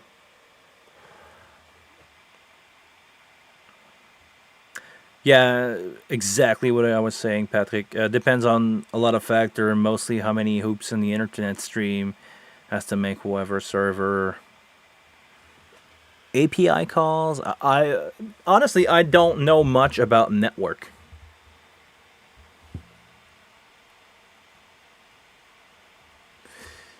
Uh, all I know about sounds because of church. I've been doing sound church since I was a teenager. Yeah, really, this is okay. This is surprising to me because I'm gonna be honest here. I'm an atheist. If you don't like that, I'm sorry. I like everybody else. So why don't you like me? I like you. I like every religion. I like people from every cultural background because I'm surrounded here in Montreal by pretty much all the ethnical or whoever you want to call it. I don't know the right term to use here, but I'm surrounded by people from all over the world speaking all kind of language and all kind of background. I like everybody else. I did sound in church, but it was surprising to me. I never did that before I was like 25. Uh, where some friend of mine that I okay, I'm gonna go for the full story here. Some kid that I met in the high school next to where I was living. We did a recording project together. The music teacher there said, "I want to bring in a guy that's gonna charge cheap, and we're gonna do a recording project with the kids." And after that, I kept in touch with this 16 years old guy at the time. I was 25, but we kept in touch over Facebook, and he bring me over into his church stuff. I didn't know anything about band playing in church. It was totally brand new to me. Like I was like amazed by the fact that church could have live music, because or religious background here in Quebec, church is really something small, intimate. Because I've been to church when I was a kid. My grandmother used to be a big believer. Respect to her. She bring me over on Sunday morning to church, and it was something like really quiet, almost like it was almost sad. This is what I remember as a 6 years old. Keep that in mind. But I changed my mind about that when I saw live bands in church. I was surprised to see that and how much different it was from what I was used to. So all of you guys now, you guys in the chat are going to answer, but all of you guys who watched that in replay, you probably are, well, most of you are church guy, and this is where you do live sound, and this is where you bring the knowledge that I give to some of you to life, and this is great. I love it, and I support you guys. If I can be helpful to anybody, I don't care what you use the knowledge that I try to give you for. Use it well, enjoy it, make people happy with it. This is what I want. But I'm really surprised by how alive those church were. I'm gonna say I'm gonna say maybe if church was not so much boring and so much hard on you when I was young, maybe I would have jumped the wagon and kept on following. But I'm really amazed by what you guys do over there. I really like that energy. It's a good vibe. It's a bring everybody together. I like that. I like that a lot. From Platic Jill, depend on a lot of factors, mostly how many who. Oh no, sorry, I read that before. Okay. Eastern Wing is very popular in churches. Yeah, I know. Yeah, because they're affordable. Let's be honest. Some church have money, but most of them don't. So if you have the option to, I mean, have an old console, let's say an old PV console, we all in North America we have those everywhere. Those, like, imagine every console with wood side panel with no EQ on it. If that break after 20 years because the power supply component just dried out and die, if you have to replace it with something, you're gonna replace. If you have the option to replace your whole rack, your whole lot of cable with a single X32 and a Cat 5 cable that you just run from the console to the stage box, you're gonna do it. And if it's affordable, yeah, you're gonna do it. It will be smaller. It's a little more harder to operate, but it's smaller. So really cool stuff for church with an X32, and I get that. I'll be back with you guys. I just need to count how many feet I need to take out of this thing. So, 1. This will be 1, 2, 3, 4, 5. Yeah, let's do it this way. Instead of losing a bit of cable, I'm gonna do 5 and 10. 5 and 10 and whatever's left. This, I need to take the heat shrink.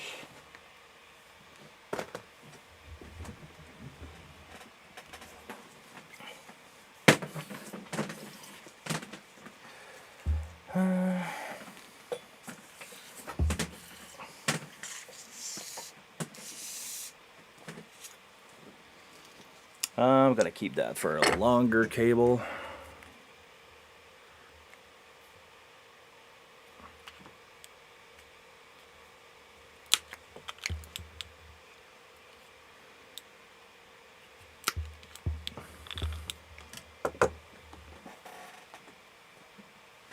I'm gonna cut them now. I will be done. So let's go in French, just for fun. 1, 2, 3, 4, 5,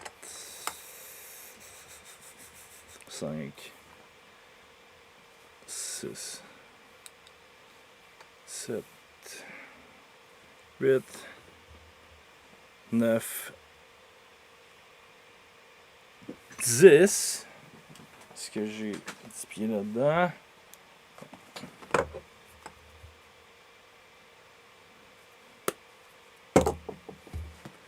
So that will be my 10-footer. And this one will be this will be like 12-ish. I would know, so it's fine. Let's build this one, or 12-footer ish. This one is a male. We need a female connector.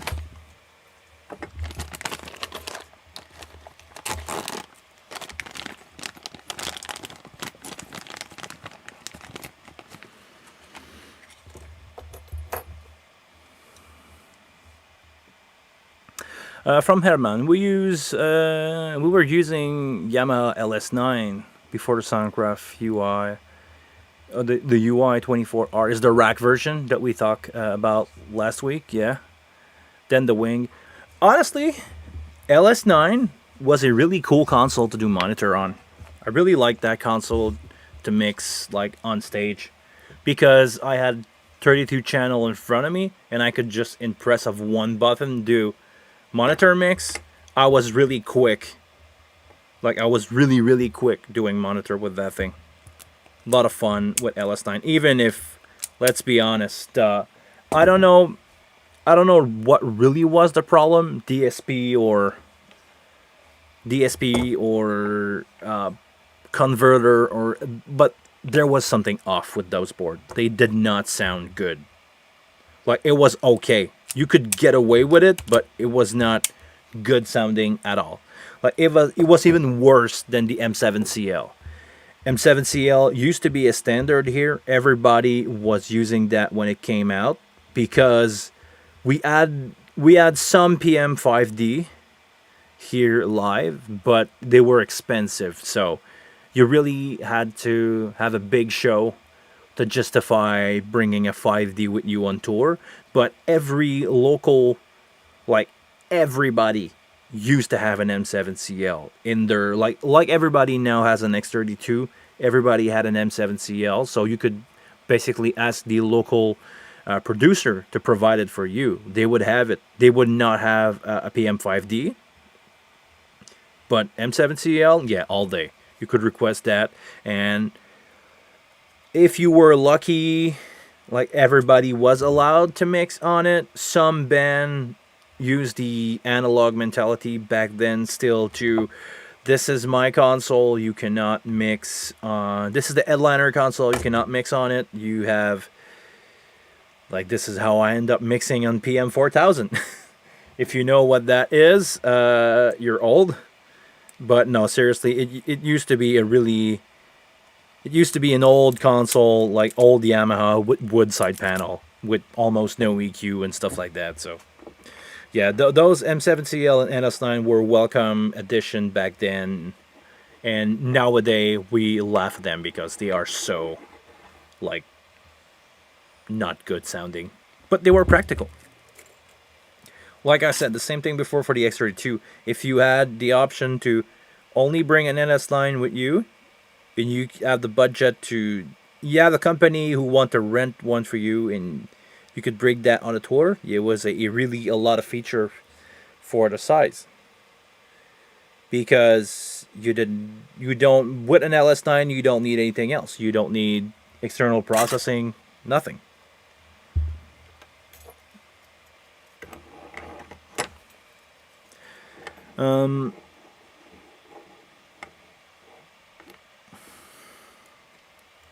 Just try to read.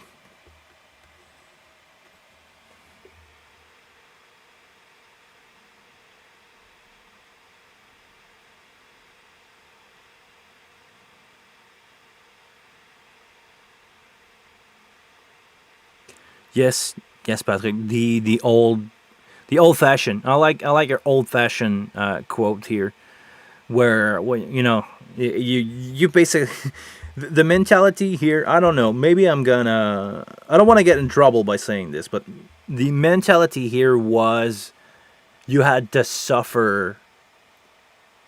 You had to suffer through life to. I'm gonna translate the expression word for word, but to win your place in the sky. This is what the mentality of church here was. So, this is our background, and once you check out the other style of church background, wow, it's so much fun. Maybe I would have kept going if it was what not that hard to be a Christian, and I don't want to get into political well, religious stuff here. I mean, I don't want to offend anybody. Please, if you're watching this, and don't feel offended but whatever I say. I respect and love you all.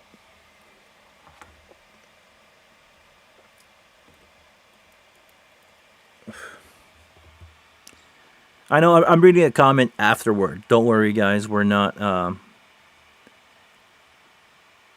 Um,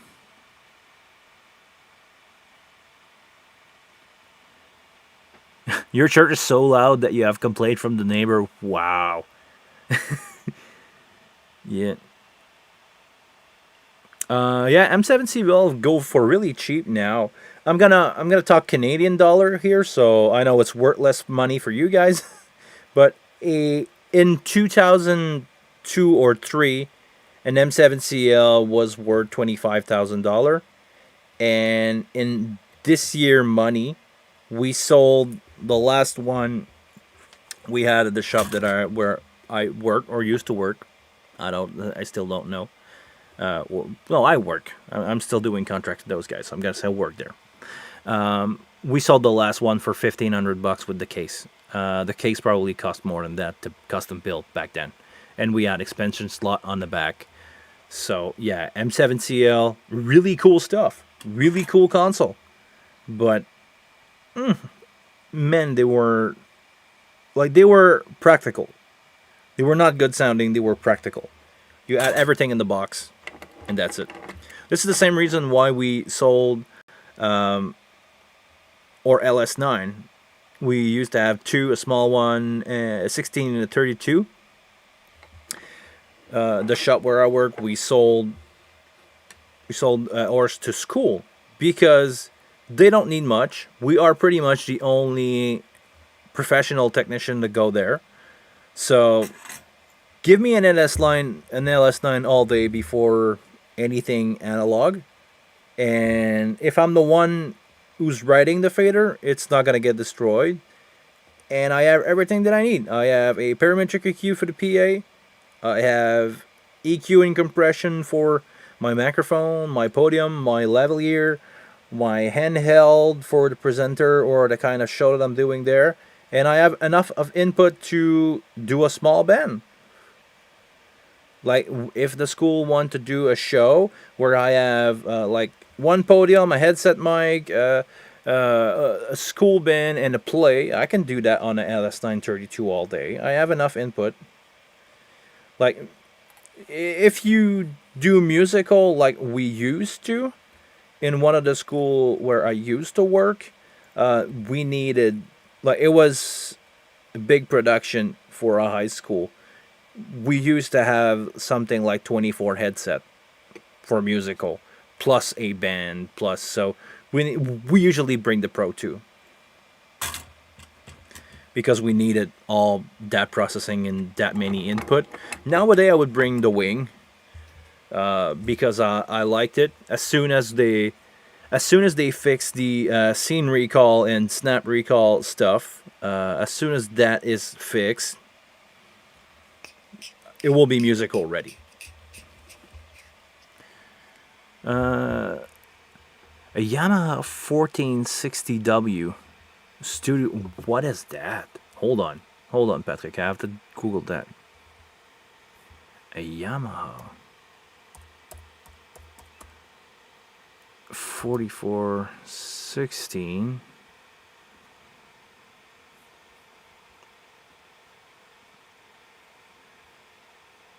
Wow. Is this like I'm looking on something on Reverb? This is a recorder. This is like those all-in-one recorder, right?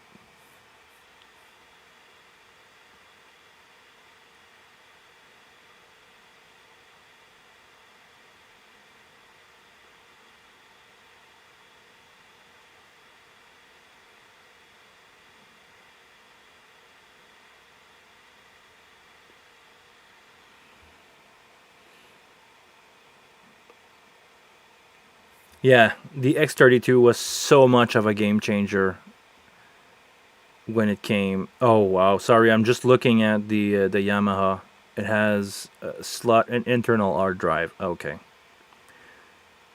Well, I mean, for if you have a rehearsal,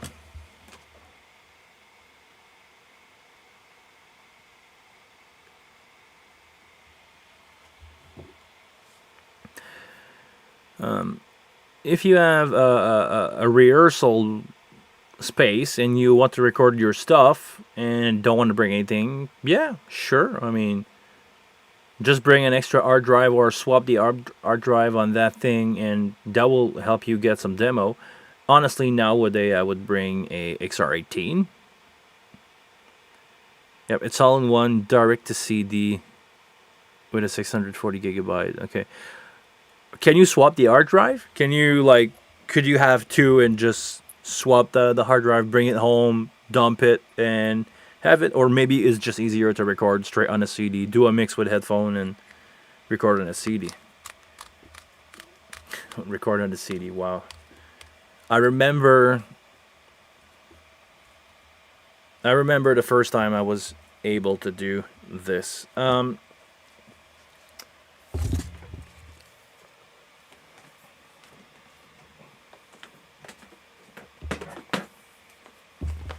gonna check this wire. Make sure I didn't. Yeah, this is good.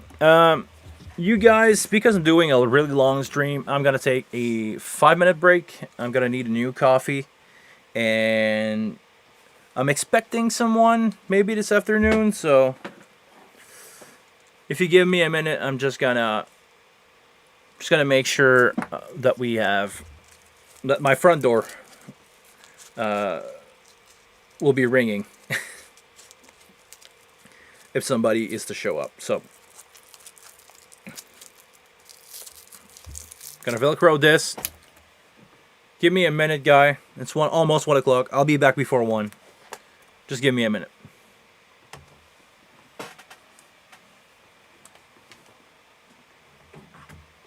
I'm sorry I don't have anything ready on that OBS. I would need to transfer my session. I'll be back.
And I'm back.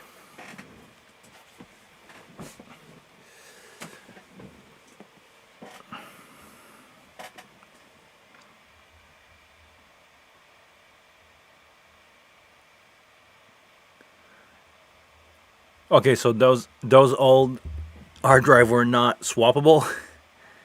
You're in for a lot of fun then. Need to go. Family call taking place now. Patrick, merci d'avoir été à l'écoute. Thank you for being with us today. Really appreciate it. If you guys want to take a minute and go look at his website, maybe you will find a really cool software that can help you work with your X32 and your Wing. Patrick has a lot of cool software, so go take a look at that. He deserves it. Okay. 3 more connectors to go. 1 full 10-footer. Sorry, we're just going to grab a male connector this time. Oh, Nutric. So much plastic waste. Sorry. I know it's not... I know it looks professional, but I would love to have those connector in a cardboard box if you have the option. Send it to me in a cardboard box and I will be happy. They probably will never hear what I'm saying, but at least I'm trying, you know. If anybody here is working at Nutric and can send a message that this is an ecological disaster to have that much plastic not being used, I mean, it must cost something, right? I mean, what if you just don't send those connector into a plastic bag? Is it because the travel shipping on boat overseas will corrode them? Is it because I just don't know how much of a cost it is of plastic versus the use versus preserving the quality of your connector, you know?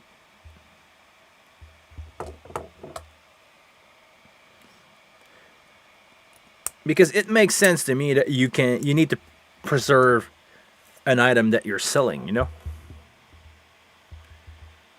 Yeah, maybe because but okay, let's flip it around. I'm gonna play devil's advocate here. If you send out 100 of those connector in a box, how much plastic do you need to cover that box instead of every single? Because look at the size, seriously, of the. Look at the size of the plastic bag versus a connector. You could probably fit 5 of those in there if they were like at least put together a little. I know it's recycled plastic, but still, it's plastic use. I'm gonna try to recycle it. I'm gonna put it in the bin, but maybe it will probably just end up to the garbage because maybe where I am we don't recycle that kind of plastic. So what will be? I think it will be a cost saving to just put everything in a cardboard box in a pack of 100 and just you know, wrap the box in plastic.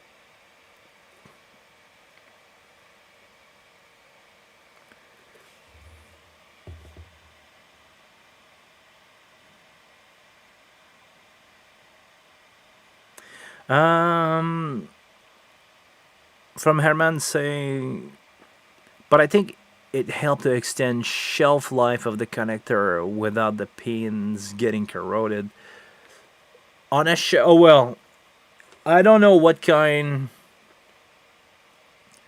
of shelf that you have, but I mean, if it's get moist enough, maybe I'm not living in the right environment to say this, but if it's moist enough in your warehouse that cardboard just get moist and humidity will go through pins, stuff like that. I mean, Okay, see it the other way around. The life of this cable, it's gonna get rained on. It's gonna get in the water for sure in its life at some point.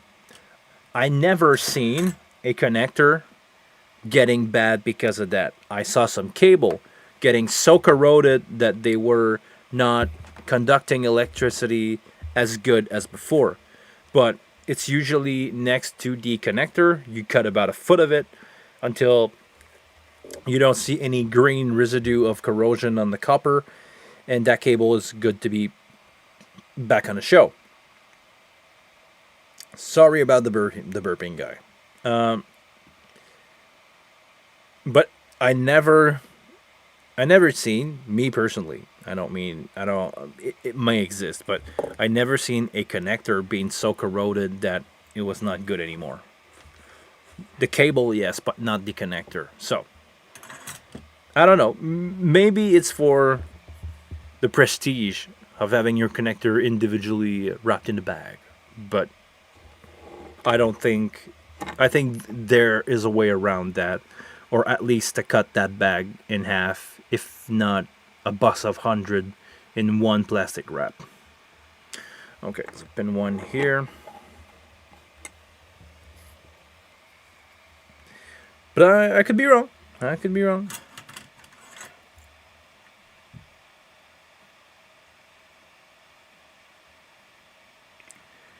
Oh no, I'm gonna miss this one. Okay, got it. No. I have an air bubble.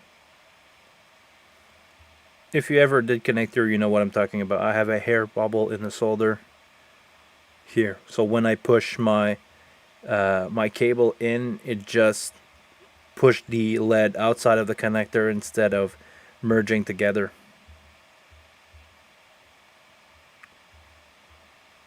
Oh yeah, this one I got it good. See, it cannot be all that bad.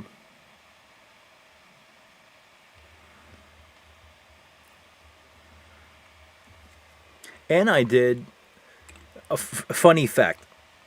A cable as a direction. Signal can flow both way in a cable. It's just copper, it doesn't know. Well, at least an XLR cable. But the twist inside the cable by design as a pattern, so that way when you I'm having a hard time with this one. Okay. When you solder, I'm going to give you a visual of it as soon as that solder is cold. The twist inside the cable has 3 wire coming one way.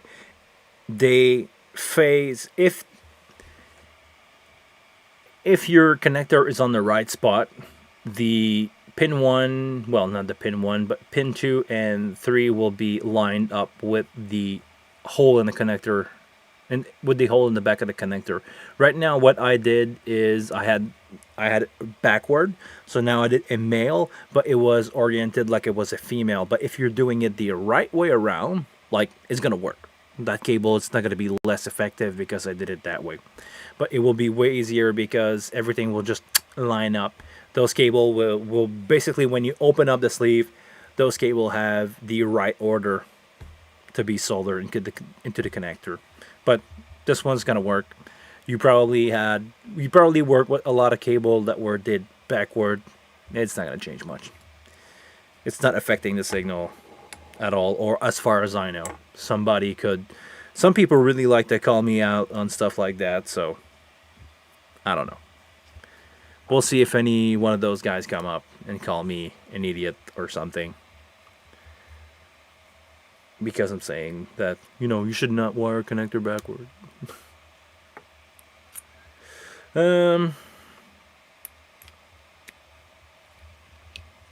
Okay, we got one mail down.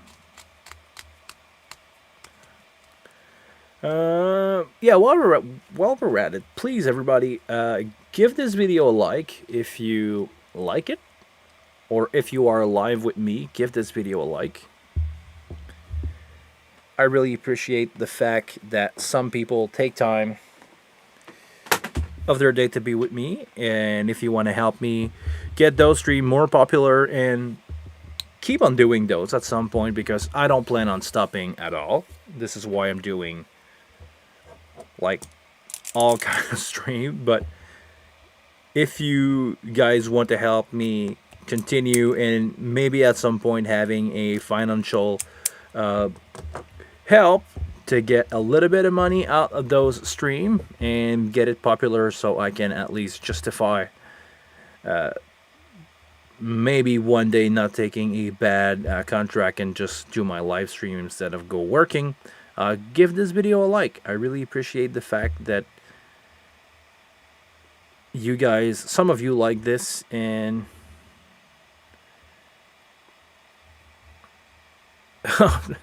sorry, Herman, you paint your wall today. Okay, good. It's like we're hanging out, right? This is like, I'm calling those wing live stream. Today we're not yet talking about the wing. I'm gonna move over there if I can, if I have time to do so. Well, we're gonna find some time to do it, but it feels like an hangout. You know, I feel like I don't know you guys. You guys probably know me better because you hear me, you see me, you hear me every day. But I'm feeling like I'm with my friend Herman, with my friend Rolf, Patrick, who joined in from time to time, and a couple of other guys like Hashil, who join in. Rob used to be one of those guy who join the stream from time to time. I really like that. I feel like I'm hanging out with my friends. Or at least colleagues. Because we all have that sound stuff in common. I'm curious to ask you, Herman, if you're doing sound at church, are you a professional? Are you doing this for a living? Or you're just doing church stuff and that's it? Finish your wall while I'm doing this connector. Finish to paint your wall. And let me know. I'm curious to know about you guys.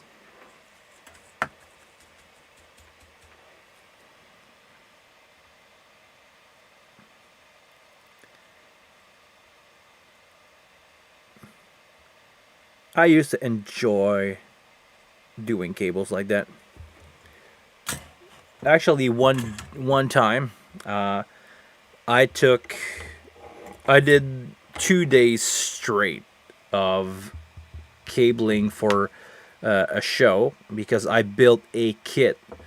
My small rig that I call, which is an M32 X32 core with a DL251. In there, I have really tiny XLR cable, Canair, really cable. It's the same size copper wire inside of it. It's just the plastic sleeve around it is as small as it can be on all of them. So those cable, it's basically like a third of the size of this one, or at least even 4. You know, you can even fit 4 cable in that big. But I built a kit with that where I have all the cables for my band, and everybody has a loon. So I just, when I'm doing a show with those guys, I just give everybody his loon. The musician know how to connect them to their pedal board in their monitor. In 20 minutes, no sound check, we are ready to rock. But that's 27 input and 10 output, plus some routing on their board that I solder in one day. So I did around 40 cable. So that's 80 connector times 3 soldering on everything. It took me 2 days to build that kit. But I enjoyed it so much. I enjoy it so much now. It was a pain to solder. This is where I kind of lost it there at some point after I did 40 hours straight of soldering, getting all the cables ready because I had to cut all the cable. You know, I had a big roll of 100 meter of cable for you, my European friend. I had 100 meter of cable, and I cut everything, soldered everything, labeled everything, you know, from bass drum all the way to my lead vocal. And this is where I lost it. But before that, I used to enjoy doing cable. I still do enjoy doing cable from time to time like this, you know, especially since it gave me a reason to stream. If I knew I could do this, I would have done it a long time ago, to be honest. But it's fun. I can be in my head. It's like, you know, Herman is painting. It's the same thing. You know, you're working on something.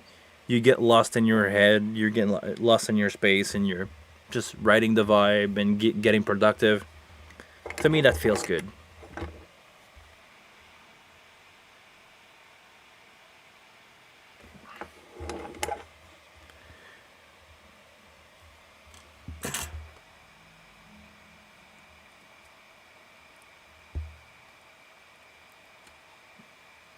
Ooh, I got this one good.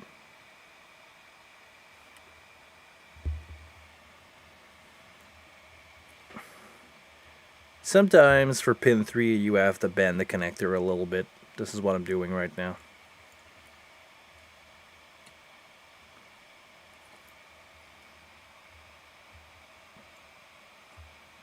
Can I get this one like this? Because nitric connector are so good, and the plastic that they use is so good at resisting to heat, I can put my gun right next to the connector and eat it, and it's not gonna melt the whole plug. Those cheap, if you ever wonder what the difference is with those cheap Chinese connector, the cheap Chinese connector, if you put your soldering iron on it for like 2 seconds too much, the whole plug is just melt. The plastic do not resist the heat. So for longevity reason, I prefer to have nitric connector, because if the cable at some point break, I can reheat the plug many times before destroying it. So that plug on the long run is gonna get way more use than just having a cheap, like, one-time solder XLR connector that it's just gonna die at some point, or the cable's gonna break, because yeah, cable break. That's normal. So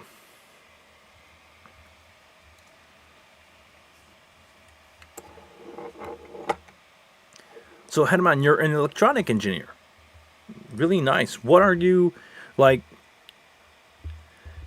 Don't take any offense in that, but electronic engineer to me is the same. Like, it's a large term. What are you doing, if you can, if you're allowed to talk about it? I don't know if you're working for secret government project. I don't want to know. I don't want to get my phone line tapped up. But what are you doing exactly? What are you physically doing? Because when I say, as an example, I'm a sound engineer, people think I'm a DJ, and people think that I'm doing studio work, or people, you know, everything except live sound and setting up PA, like what I do for a living. I'm setting up PA, I'm setting up microphone, I'm mixing show, and I'm putting everything back in the truck, and I go home and do the same thing the next morning. Or this is what I used to do. So if you can explain to me what you're doing, that'd be great. Because maybe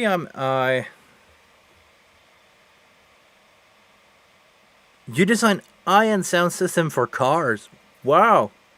Okay. So you're not that far off. You like sound stuff. I mean, you yeah. Okay. I can see I can see that you're not that far off every day. You're basically playing with frequencies every day. And Can I ask you, like, what do you have to design when you design a car? I'm sorry, I know you're painting, so I'm gonna probably take time off of your painting. What are you like designing the amp system? Are you designing the placement? Are you tuning cars? Yeah, I'm really curious about that. When you design ion stuff, are you using reference mic and tuning out the car for resonant frequency, for phase accuracy? It's a bit audio related, but more focused on the hardware. Okay, but do you tune that hardware? Like, is there speaker processor that you have on the wing, but for car? Do you have that built in into your car radio?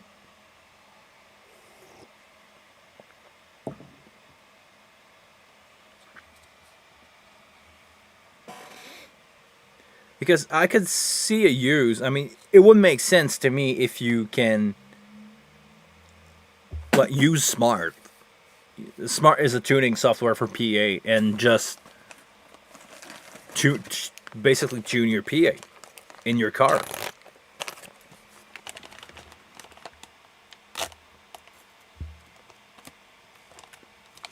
It's done by a different team. Tuning is done by a different team. Okay. So, but you do. I'm gonna guess here that you analyze like the whole thing, like the size of the driver that you put in a car. If you have something that is really low and heavy, like a box, because it's a metal box. I'm gonna guess. If this is something really base heavy, are you gonna downsize or upsize the size of the driver to accommodate for that? And I'm curious to ask how many voice or how many ways is the system in your car? Are you limited to a three-way, or I'm guessing if you're doing high-end stuff, it's probably you probably have a four-way system at least.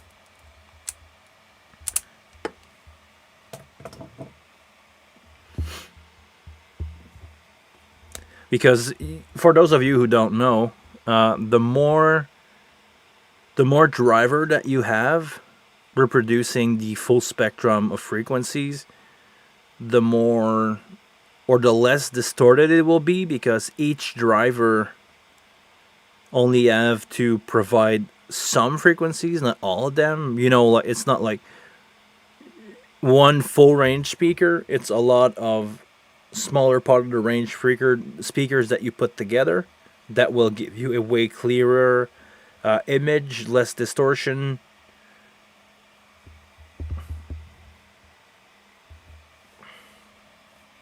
Like, basically, like we have in in-ear monitors. In-ear monitors is the higher end one are four ways, because one driver taking care of the really low end, one driver taking care of everything else. Each they divided so each can take care of the higher range of frequencies, and it reduced the amount of distortion in the signal.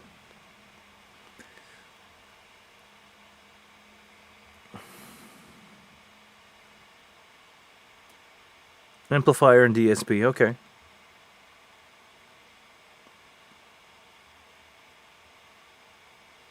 Subwoofer, okay, most of them are four way. Subwoofer, woofer, mid, and tweeters, okay. But it's crazy the amount of speaker that you can have in a car. It's plus 40. Okay, let's sidetrack here. Let's go totally on a different way. Maybe something that you know or don't, but I know that Harman Group Sennheiser demoed a couple years ago at what is basically ORNAM show here. It's a trade show where company just display stuff. I know Sennheiser was making a small driver. I think it was a half-inch speaker or 4 half-inch speaker in a small little work. Oh, you work for Harman. Okay. So you probably know what I'm talking about. Sennheiser developed those like really small speaker they can put in the front, in the seat in front of you in a theater. So I'm gonna guess if you have 30 plus speaker in a car, it's probably something like that. You just You just put them all around. You're doing. I think car are only stereo with the maybe, well, maybe if you're designing eye and stuff, it's 5.1. But typical car is left and right, front and back, but it's only a stereo signal. But are you designing stuff like that, and are you using small speakers like that, like everywhere in a car? Like you can't see them because they are under the interior of the car. So, okay, I didn't know Harman had car stereo. Honestly, I know them from Sennheiser, and that's it. I don't know much about Harman Group because let's just say that where I work, we had a problem at some point having price and having the line. But I think all those guys are like just all those salesmen are gone. But Sennheiser is not owned by Harman. Okay, maybe I'm wrong, or maybe the distributor here in Canada distribute Harman too. But Harman Group, hold on. Let me. I don't want to say anything stupid. I'm gonna finish that wire, and I'm gonna use I'm gonna ask my friend Google what are the Harman brands. I know them for sure. I've used them before.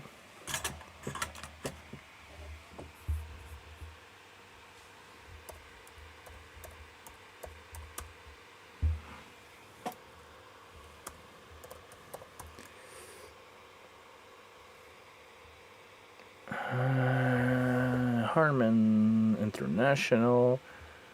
Oh, no, you don't have Sennheiser, you have AKG. Really cool brand. I love their microphone.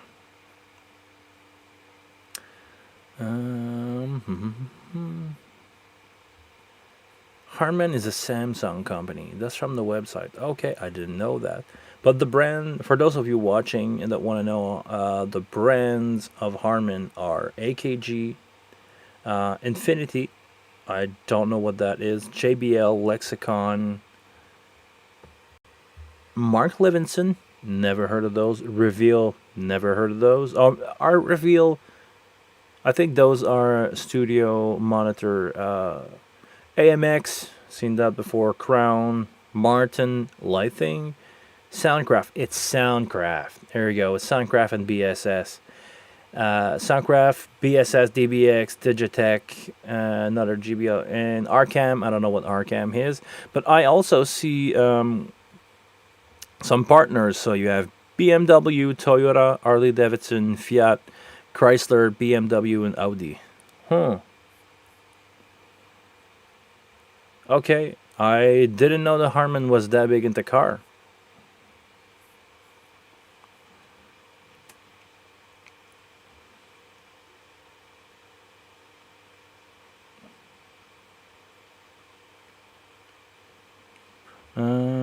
Okay. Oh, like Mark Levinson stuff, is that just for automotive car? So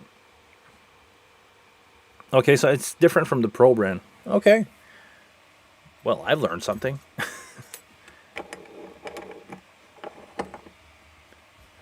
I didn't know. I don't know the automotive stuff as much. Like it's really weird. I'm dealing every day with huge PA. Like I've already most of the time I'm dealing with like 50,000 watts PA at least, if not bigger. And if I'm not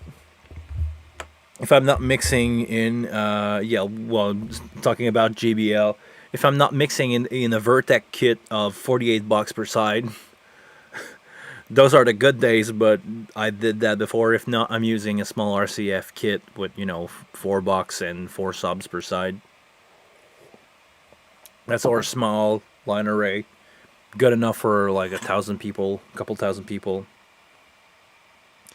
If I'm not, I'm playing with those things every day. But in my car, I'm driving a Smart, by the way. I'm really proud owner of a Smart in North America. I'm one of the few who like those cars because they are so unpopular here that the Smart car was pulled off of the shelf here. No dealer is carrying them around anymore. It used to be Mercedes, and they don't, like, they cut the line. Nobody is importing those car in Canada. But I'm a really proud owner of that, and my car has probably the worst sound system in the world. Even good stuff sounds like crap, and I can't care less. As much as I can spend hours tweaking a PA, when I get in my car, I'm just turning the dial to whatever it will go. It's not that loud, it distorts. I'm just cranking it and go away. I don't know. I guess I'm not a tweaker guy. I have a really cool studio setup. I have Neumann speaker in my room here, but in my car, in my living room, I'm using my TV speaker and my car radio. I don't care. I'm not interested in investing time or money into that stuff. It's really weird. I came to that, but some people, everybody in the family know that I'm doing sound systems, so they all ask me to plug in their cinema stuff and their TV and their DVD player and whatever. But like, when I tell them that I don't know a clue about, like, those basement, those big those big box that they put in their basement, and those home theater is the word that I was looking for. I don't know nothing about home theater. They go like, but why? You're installing big sound system for a living, and you, like, don't watch movie with subwoofers? And I'm like, nope. I'm not big on film and stuff like that to begin with, but yeah, not a passion for me. Like those home stuff or car stuff doesn't ring my bell.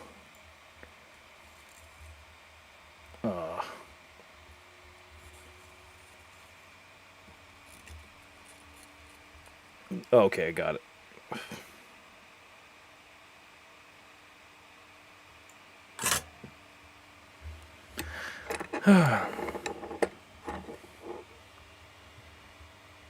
Again, I did this one right. You see the shield cable, the shield pin 1 is shorter than the other two, so that way if it ever pulls, it's never gonna pull on the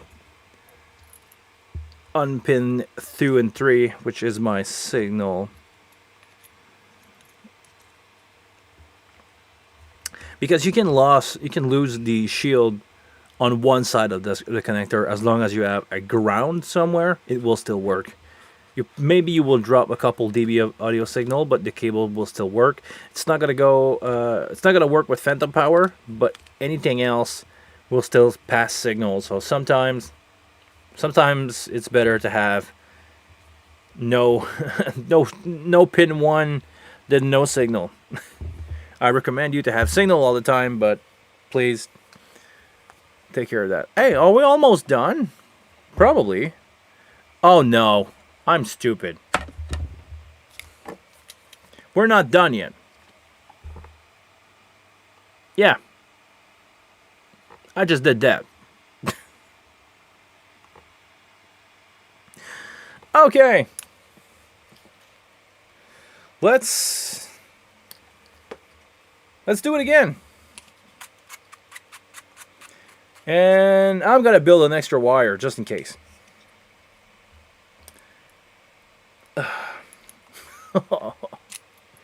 It happened to me all the time. Like that one time. I just did a female-female adapter.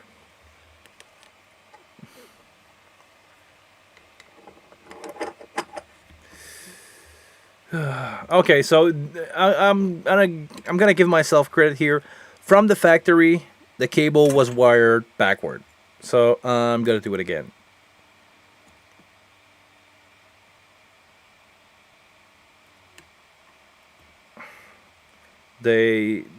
Not that it changed anything to the signal, but it was wired. The wired were crossed inside the connector. There we go. Oh, come on. I don't know what kind of, or what type of lead or solder that they use at the factory, but this one is hard to get. Edward. Hi, Edward. I don't remind you saying something before, so hi, welcome. Welcome to the chat, man. Yeah, it will probably happen to you. It happened to everybody. Every professional who's doing cabling, I would say in a non-factory setting where the cable just show up basically like that. Because, by the way, all the cable that you buy that are solder are made by humans. People don't seem to realize that, yes, there are some people in a factory somewhere that make XLR all day for a living. Like, I know in Montreal we have Digiflex. Digiflex is all made, well, here for Canada. So everything that you have Digiflex is made by people here in Montreal.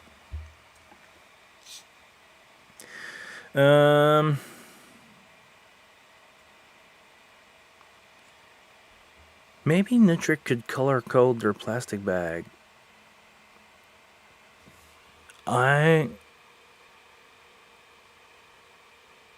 I'm not sure to get why, because I put the wrong type of connector on it. No, this is all my fault. This is not color coding. This is all me not paying attention on what was at the other end of the cable and just grab a connector, put it on. I cannot blame them for that. I can blame them for using too much plastic, but no. This is all... This is what I call code 18. It's 18 inches behind the thing that you're doing. It's a user error.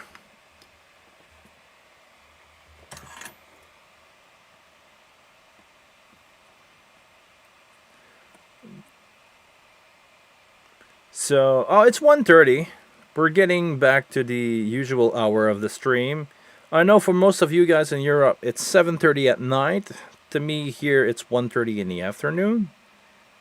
Welcome, for those of you who join in. I see the little current viewer level go up and down from time to time. But now I see 4 of you guys, and I see a comment from Edward.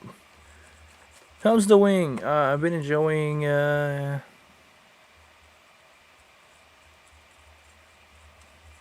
How is the wing? I've been enjoying the one I've been using at the moment. Yeah, wing is really good, man. I'm still, like, finally I'm getting some show where I can use it. So I'm really happy to soon... Actually, the next one where I will use the wing is July 8th. I know it sounds really far, but because COVID, it's hard to get show done here. But in Quebec, to give you guys a life update, after June 25, which is after our national holiday, Quebec national holiday is on June 24. This is usually 25 is usually what I call the official province hangover, because everybody is just partying on the 24th. But after 25, we will be allowed to have event outside of 250 people or less with a social distancing but no mask, or maybe mask, but I don't know. But 250 people outside will be good to go. After that, we will have opening of 2,000 or 2,500, 2,500 people.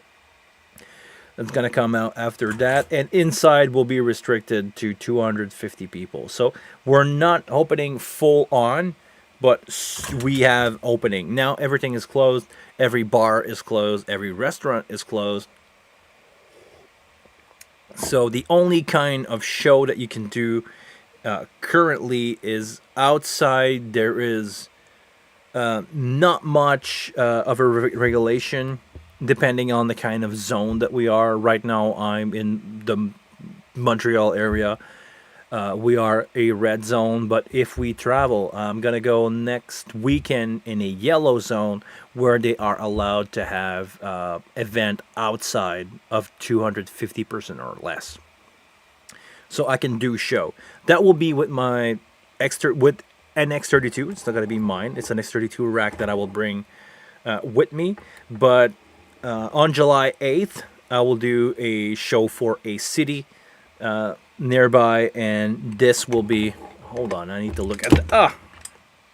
I need to look at that connector again. So this has been too. There we go. We're gonna get it. But soon we will have the option to do outside show with people, and yeah, on July 8th, it's been confirmed. The paycheck is in the mail. We're gonna do a live show, and I'm gonna bring the wing. And on this one, I know that I can bring you guys, so I will try to vlog this one and maybe try to live stream if I have access to a decent internet connection. I love to do that. I love to do live stream of live show when I can have you guys. It will be late for some of you because the show will be at night here. So I'm if it's currently 1:35 p.m. at your place, convert that to wherever it is at your place. But the show will happen probably around 9 p.m. here. So plus 8.5 hours from now, it will probably be midnight, 1 o'clock for people in Europe. So I don't know if it's good for you, but it will be on all the time. I will leave it. I will leave it after the stream is end. So hold on, I need to cut this one just a little bit.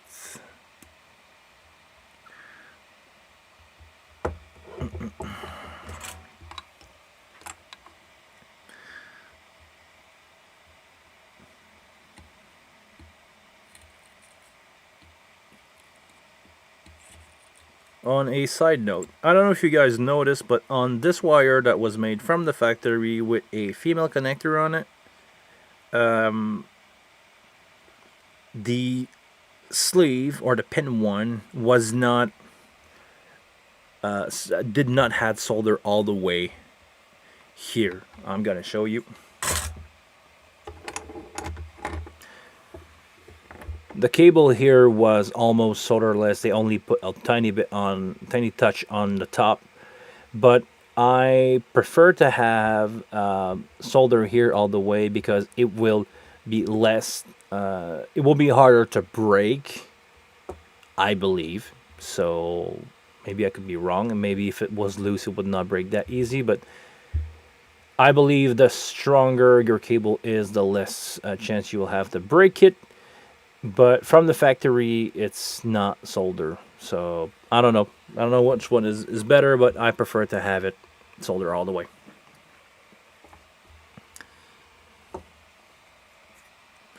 I need the male one, not the female one.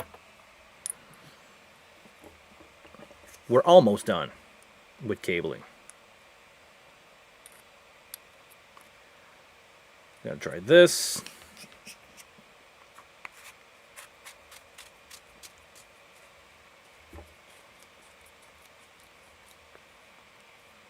Okay, so I have around a 5-footer of cable. I'm gonna test this one. This one tests good. And we're gonna count. I should have 6 cables. 2 shorter 5-footer. So that's 1. That's my 12-ish. So this one is. That's my second 5-footer. And there we go. I have my 6 cable. I have my 6 cable made out of 2 25-footer. And since I have that extra one and I scrapped the female connector, I'm gonna build myself. Yeah, I mean, I'm gonna build myself this one. This is like 4 feet. 1, 2, 3. Yeah. Yeah, if I'm cutting this one, yeah, it's around 4 feet cable. I don't know if I will ever use it, but yeah, I'm just gonna use it. We'll make it, actually.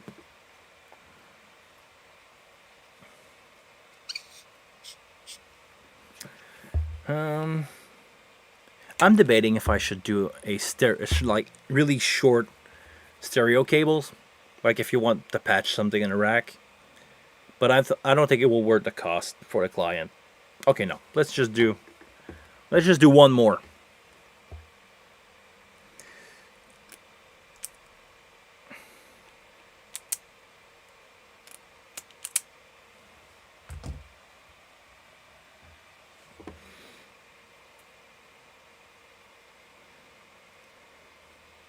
Let's do one more and we'll talk about the wing. Do you guys have any question about the wing? I know I'm using the janky setup today because for those of you who just joined in, my computer kept on crashing. OBS didn't felt like playing today. So instead of having just my computer crashing for no reason, I switched to my laptop, but I don't have access to my camera. I only have my laptop camera right now.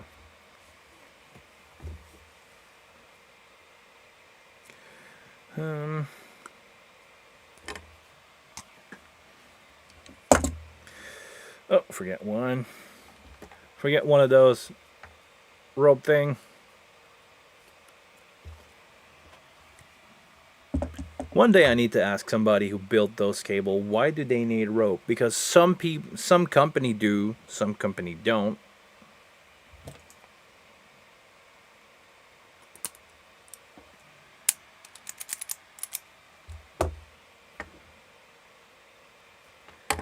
Maybe it's easier to build when you have the rope.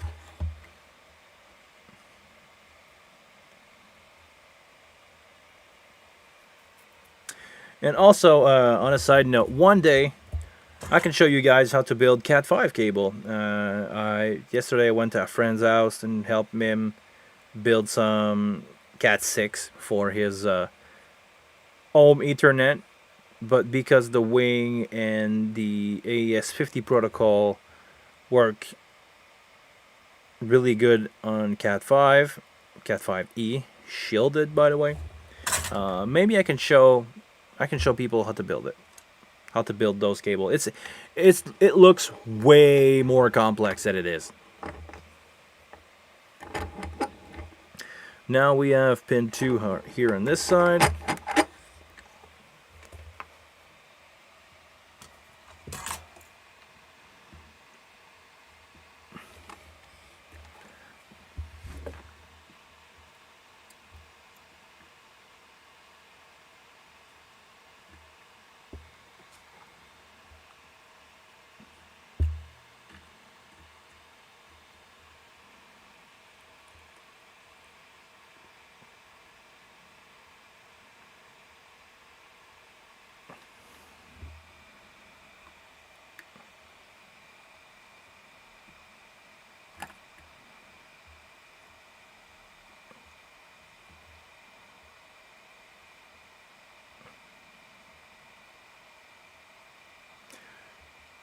Almost done with this one.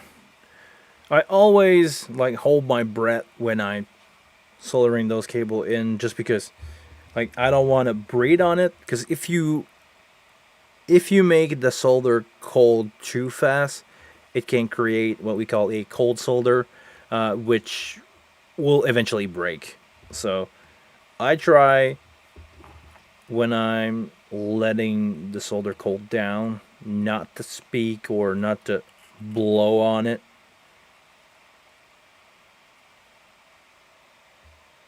So that way I don't like cool it too fast.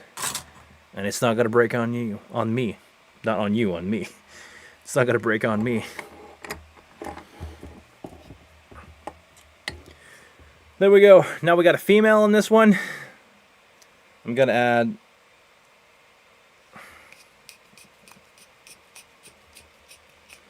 a male to this. I'm not gonna create an adapter, a female to female adapter like I did a couple minutes ago. And after that, we will move to the wing if you guys want to talk about something. Not much happening recently on the wing side. Well, there is a lot happening, but not firmware-wise. Nothing new. And maybe I can say this for those of you who watch this stream and are interested to know. People over at the Music Tribe keep on thinking about the wing. They're working on it. No, you don't see anything on the surface, but a lot of stuff happened in the background. So please don't think that Behringer is going to let you down with the wing and they don't do firmware update. The guys are working really hard, and the whole process probably over there is slowed down because of the component shortage. For those of you who don't know, the whole world right now the companies who produce the electronic component that you put on PC board and you put on in everything else, in everything, in TV, in console, in sound console, everything electronic, those little resistance and condenser, we're in shortage right now worldwide. So the company do not supply enough. So company like Music Tribe are on wait list. Probably, I'm guessing that they are on wait list, and they will get a batch, a small amount of component that they need to build stuff, but they cannot have as much as they want to make new synthesizer, new console. It's not one department that doesn't get the part. It's everybody on Earth right now. Companies have a hard time building computer, and computer are in everything. So,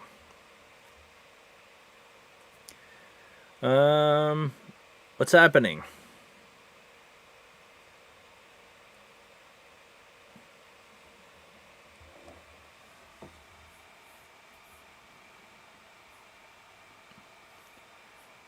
I'm getting a notification that my stream is not healthy. Maybe if you're seeing this,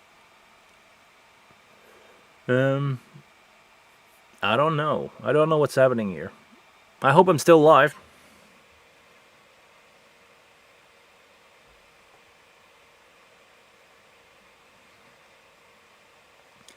We've been going at this for 3 hours already. Wow.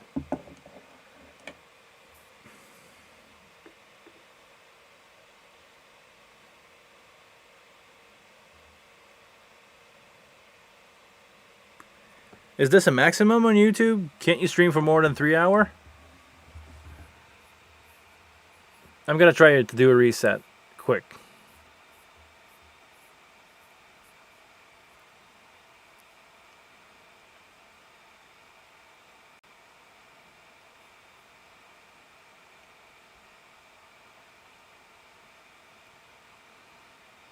Well, if Rolf just give me a thumbs up, I'm gonna guess we're still live. I hope so. I don't do anything majorly important right now.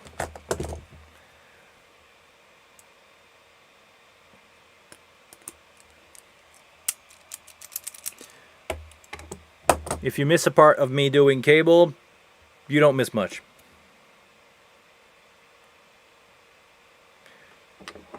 But it's strange. My preview window is not loading. So maybe it's me. Maybe I need to reload my preview window.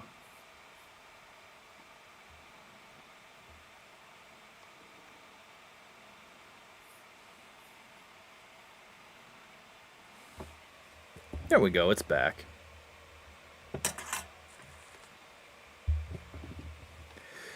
Almost done here. Did I put my sleeve? Yes.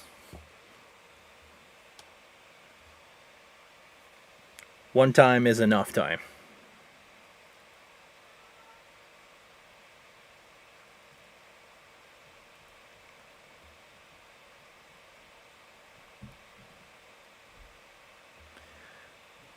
Oh, and I got some people in the house.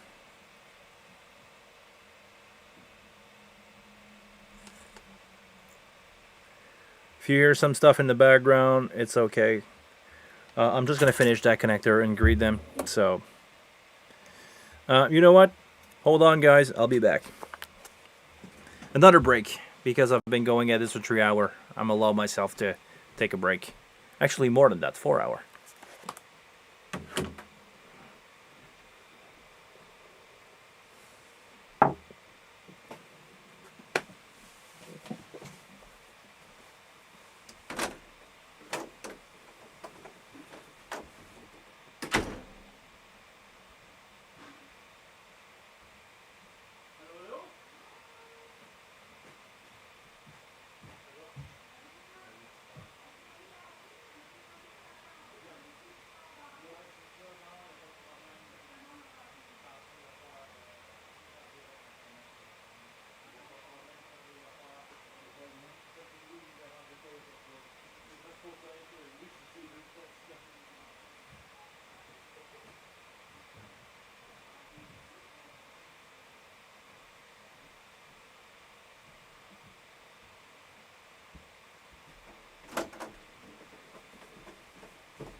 Here we go.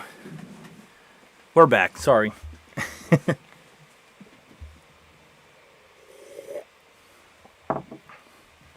Last one, and we'll be done with the connectors.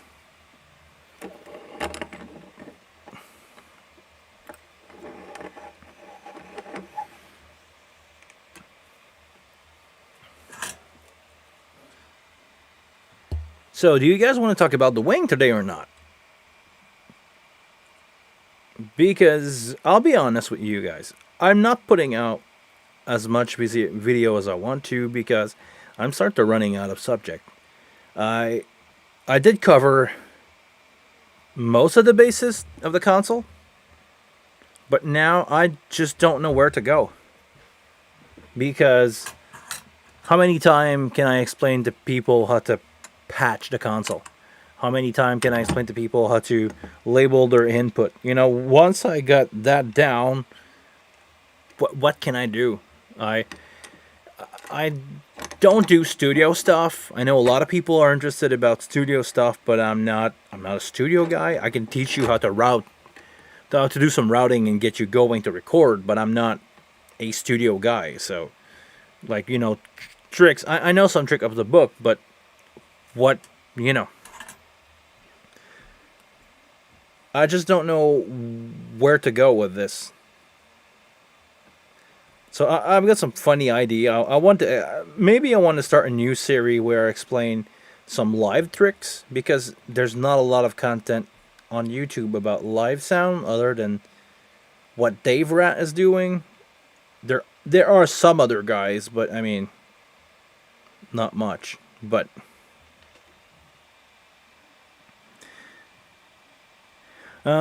are the 8 XLR preamp real Midas preamp in the back of the console? Yes. I mean, it doesn't say anywhere that they are Midas preamp, but other than that, I did check them versus my DL251, and in an A/B test and a blind test, I could not tell. They sounded the same. They felt the same to me. So, yes, they are totally Midas design preamp. At least what you have. At least when I tried them with my DL251, it was the same to me. It felt the same. It sounded the same. The gain level on my microphone was the same. Nothing there to say that it's not a Midas preamp. It's as close as you can get. So yeah, with the wing, you have a really good Midas preamp, something that you will get in an XL48. It's the added ADAT version of the Midas pre. It's basically like 8 preamp of your DL251, but instead of going out AES50, they're going out to ADAT, so you can plug them to sound interface and stuff like that. It's probably the same thing as they have it there. So really good preamp. If you want to record with the wing and use those preamp, yeah, you have really cool stuff in there. You would like to see some lifestyle content, maybe try to show more real life use case. It's okay. I can give example here in the studio, but the thing is, when I'm out on the road with a band, I got to work. You know, I need to get the show done. At least some of them, I'm comfortable enough to just go and say, I'm gonna do some live content because I've been, like, example, when I'm working with Simon Morin, those of you who know me a little bit know who I'm talking about, is my artist who did the voice in Canada, who did the voice in France. You know, he did a little internal attraction, but I've been working with that guy since 2012. I knew him before that, but I've been full time with him for 9 years now, and we're a really good friend. We call each other every week or so, even since the lockdown. So we're really good friend.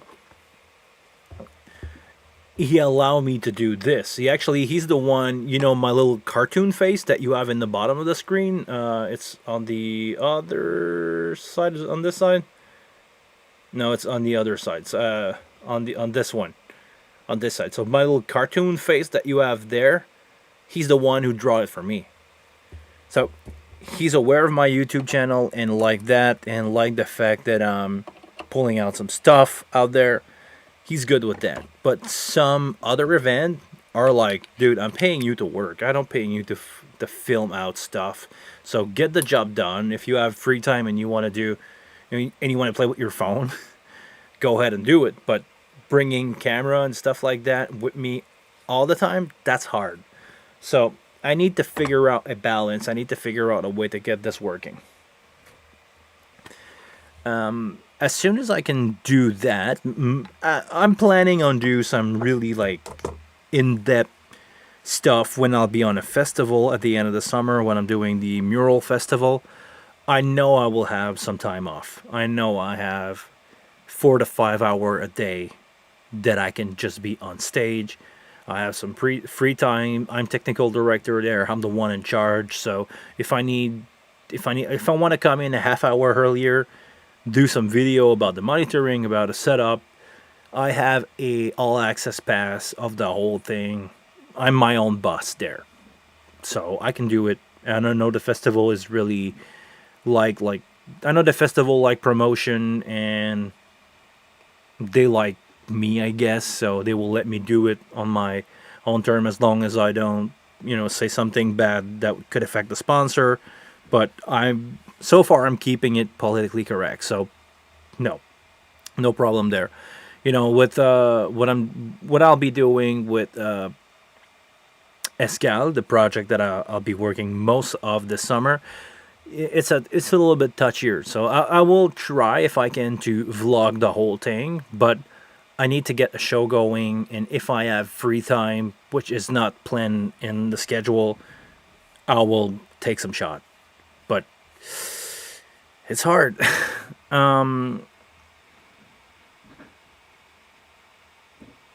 Darman, what's up? I never see you. I think I never see you around. Hello. Can you confirm that one of the output via USB to the dot is like the one on track exam? Hold on. Okay, I need to get my head around that. Hold on. I'm just gonna answer Headman question, and I'm gonna answer Headman comment, and I'll go on. GoPro on your head and live stream the whole event. That will be super useful. With a GoPro on my head, I cannot take the visual out of that and send it to a computer and stream that with the console live sound. So I cannot do this live. I could do that on a montage. I can edit that. I can edit the sound check. But it's hard. It's a lot of work, but I can probably see myself doing it or do live stream like I did before, and I can show you that. But try to like do sound check and stuff like that.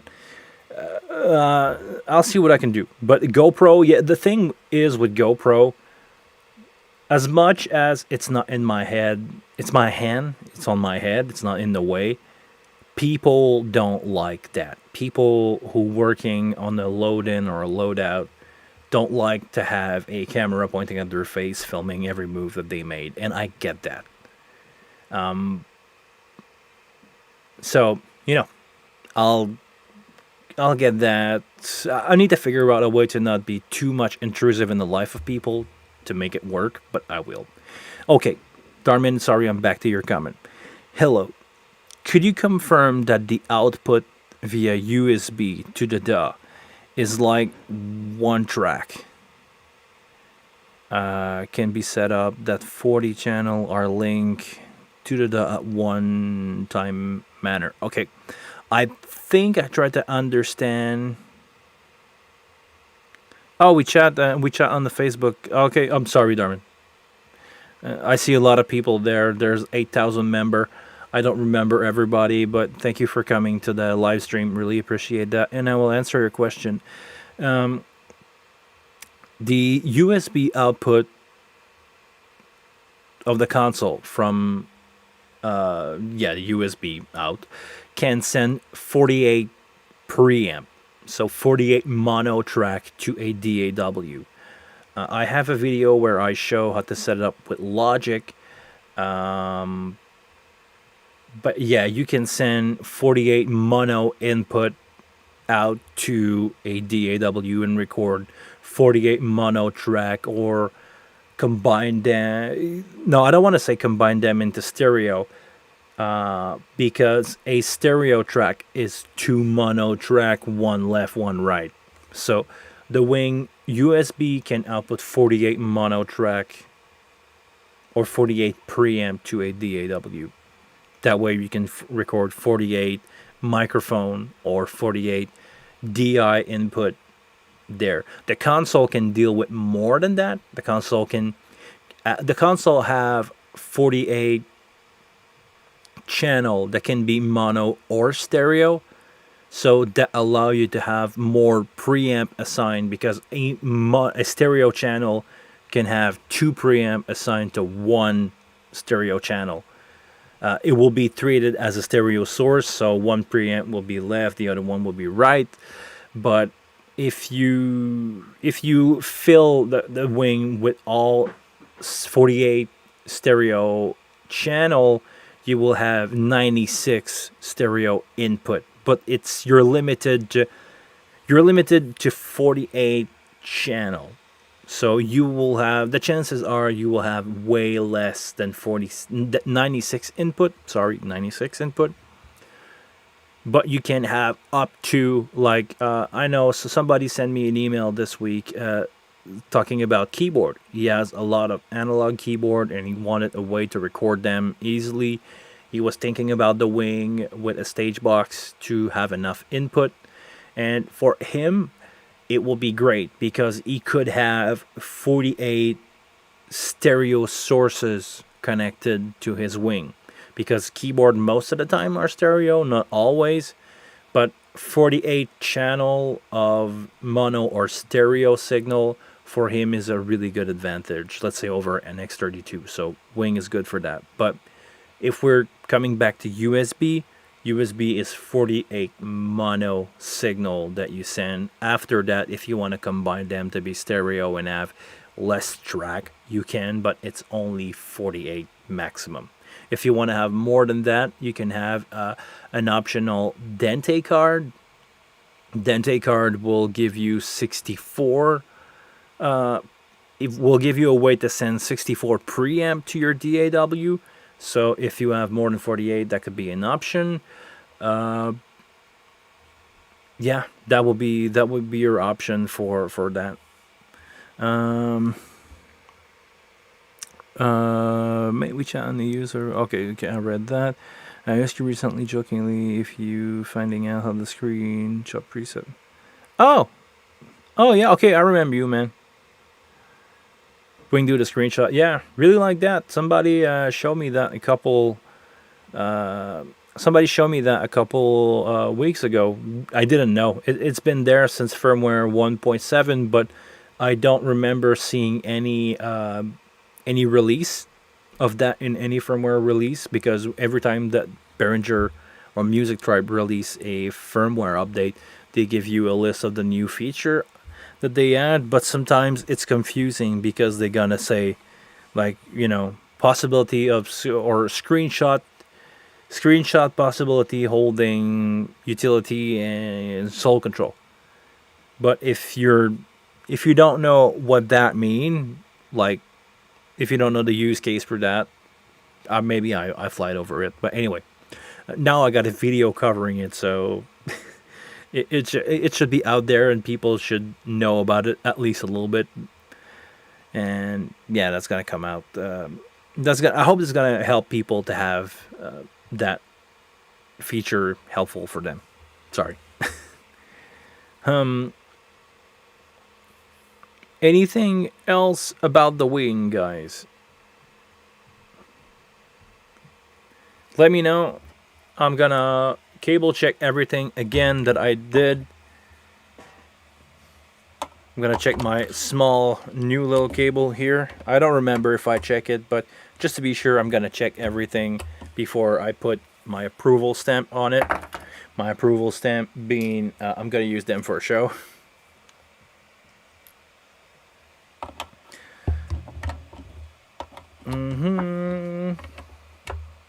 Because those cables will be used on a live show on the 6th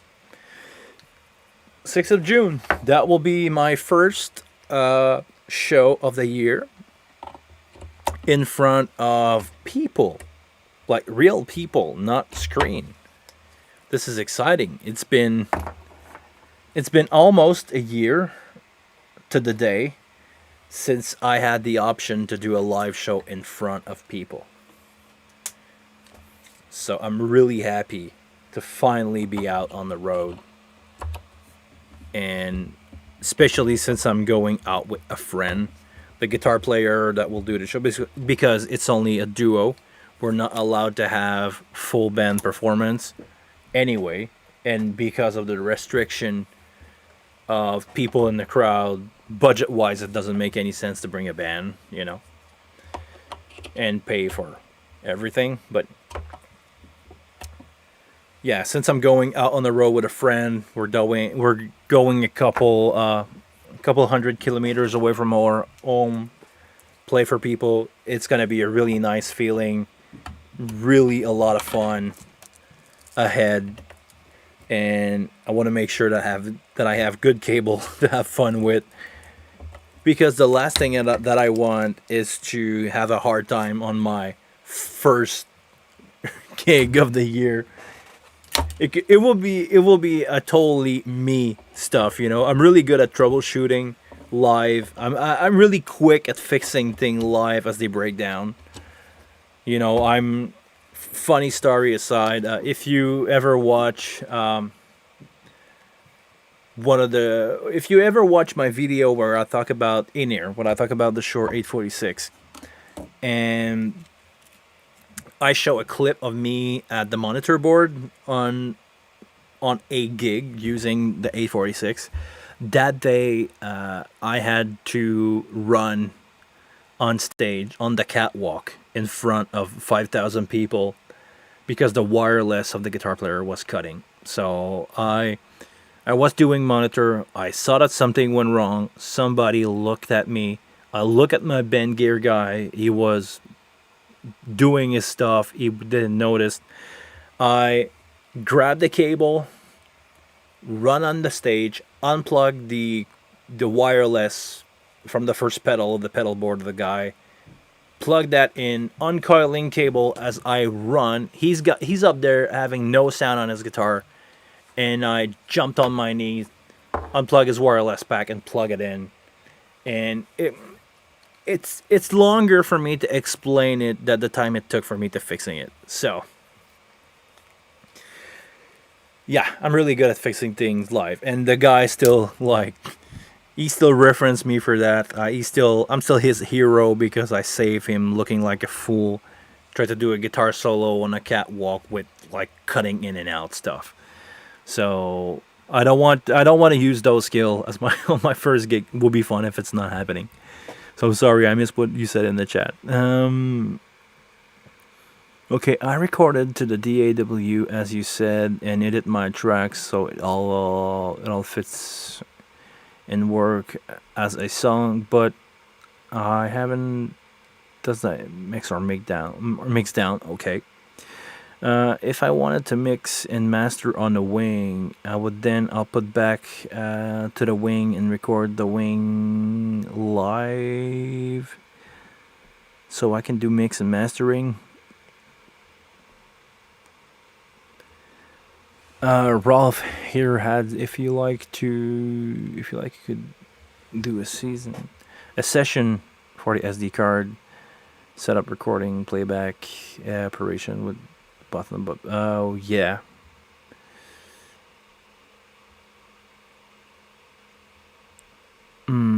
Okay, I know it's strange, but I want to use the mixing capability of the wing, not the DW, at least in the first instance, in order to learn how to mix on the wing. Okay, to do that, what you need is to create like a virtual sound check.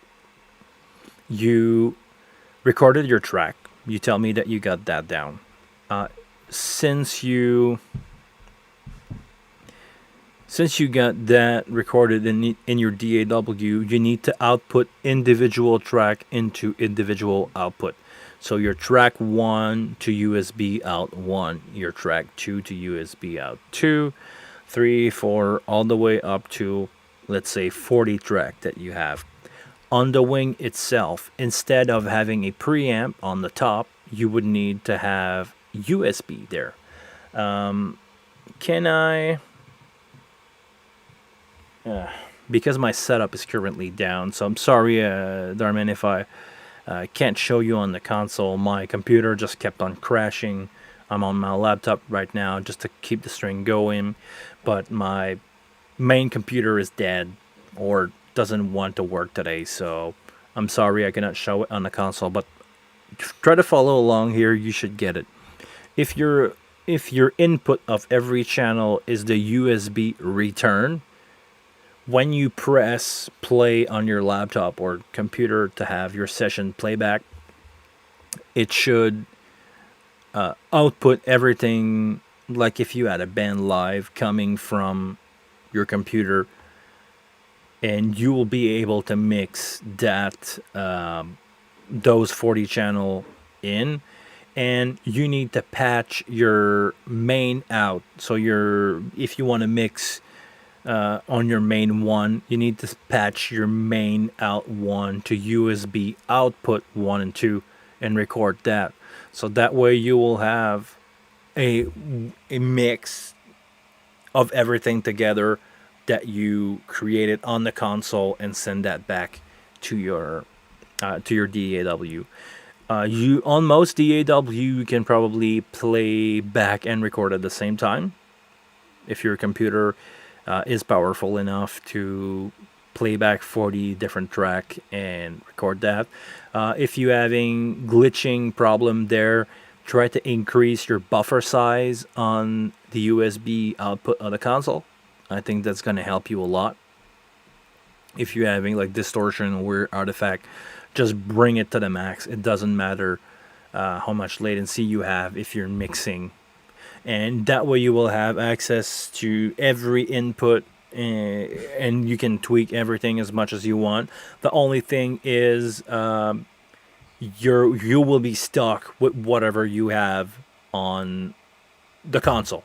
Whatever you recorded, whatever you mixed, you will be stuck with that. You have no redo. You cannot change the mix after the fact. So this is why I would suggest you eventually to mix inside the computer, or to record your band next time using the wing and the user signal. That way you can send some pre-EQ'd, pre-compressed signal into your DAW and ride the fader, ride the level there, and readjust for, like, you when the drum fill come in, you have the thumbs low on the drum, and you bring it just to the right level for you to mix, and once that fill is done, you bring it back down so you don't get cymbals in those microphones that is bleeding, or I don't know what kind of music you're doing or whatever, but this is stuff that you want to do, or having your back vocal just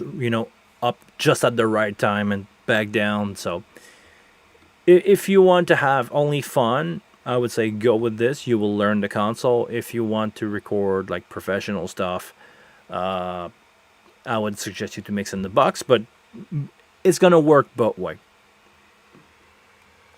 Okay, you're doing this to learn on the wing. Perfect. That's great. I'm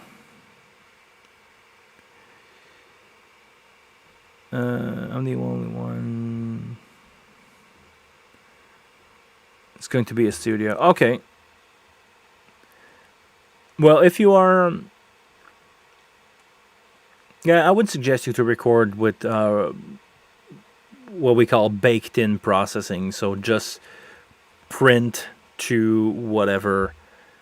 Use your user signal when you record and print whatever you have into your DAW. You will probably be happy. You will save a lot of time in post-production.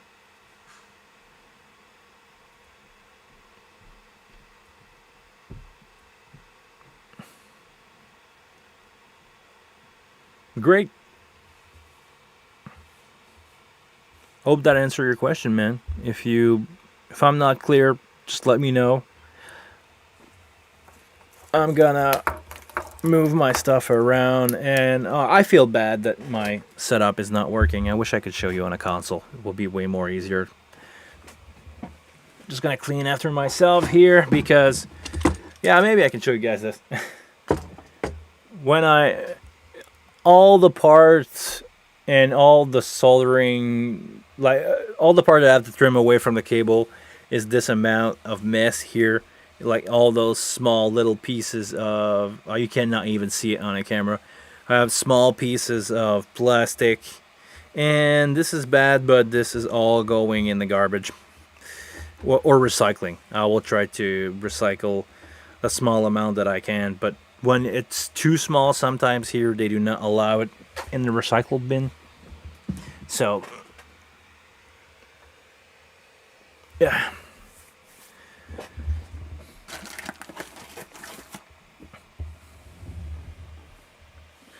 No, it's at least it's possible. Yeah, the wing has a lot of option, a lot of possibility. I think it's one of the word that goes along with the wing.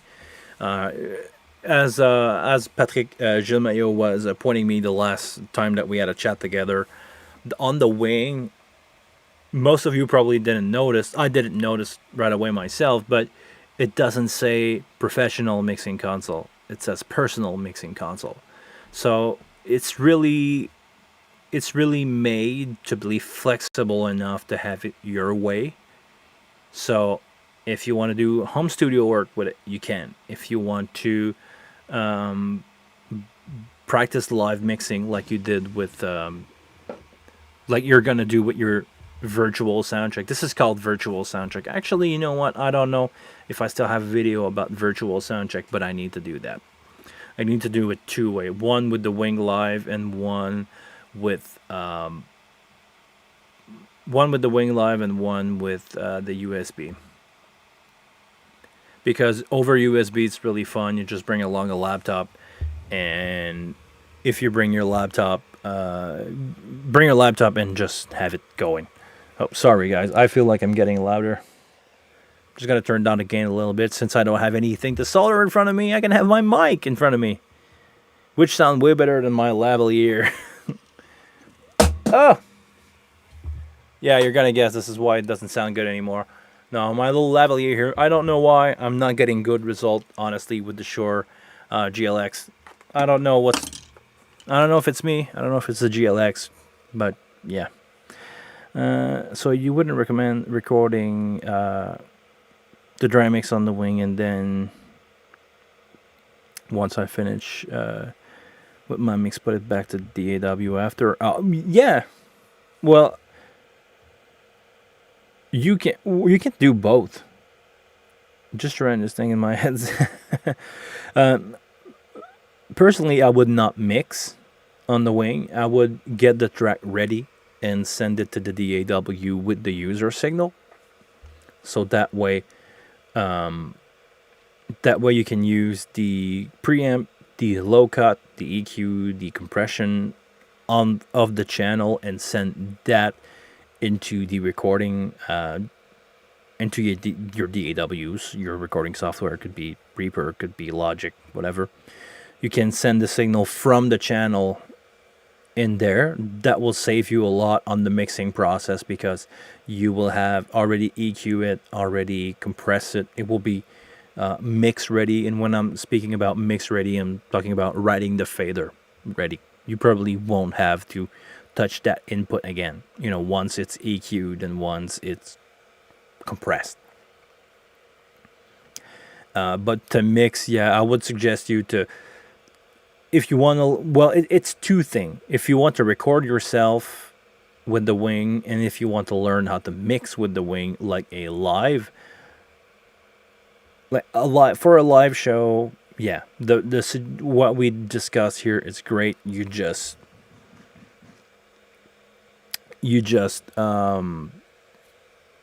Sorry, somebody's knocking. To do a live show, you just send signal out from your computer and mix it and learn to play with the console and learn to EQ it. But if you were to mix a record, I would not suggest you to mix on the console. I would suggest you to turn the console into a surface mode. Surface mode will allow you to control your DAW with the console, with the fader, and you can mix using the fader. But other than that, mixing, like really doing everything on the console for a record, it's tricky, because you got no redo. Everything that you've mixed, you have no automation. You will have to mix in real time every time, and that's gonna be it. That's your main out is gonna be whatever. If it works for you, it works for you. But personally, I don't have a lot of experience in the studio, and I know mixing record stuff is like 1 dB at a time that make a huge difference. So I would probably mix in the box.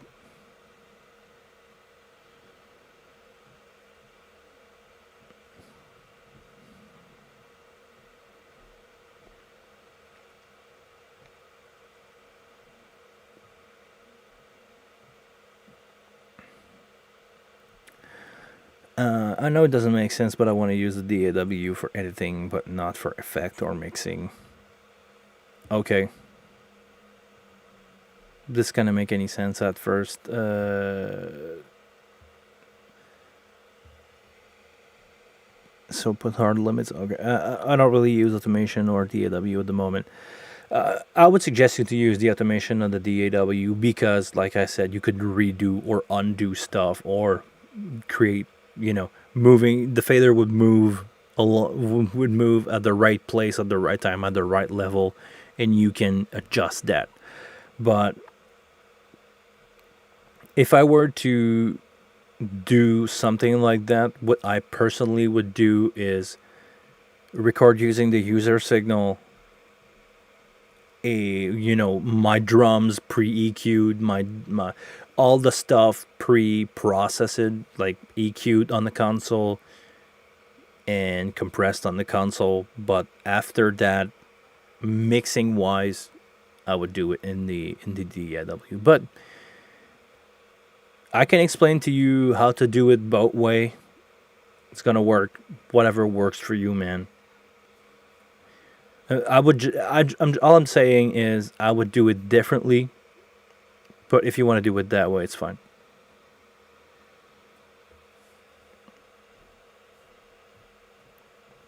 So, do we have anything else? Because I've been going at this for 3.5 hours. This is a long stream, like I said. So if I'm not clear enough, well, you got me on Facebook, Darman. Just write me up on Facebook. I'll try to answer that to you, or if I'm not clear enough, I'll answer that to you.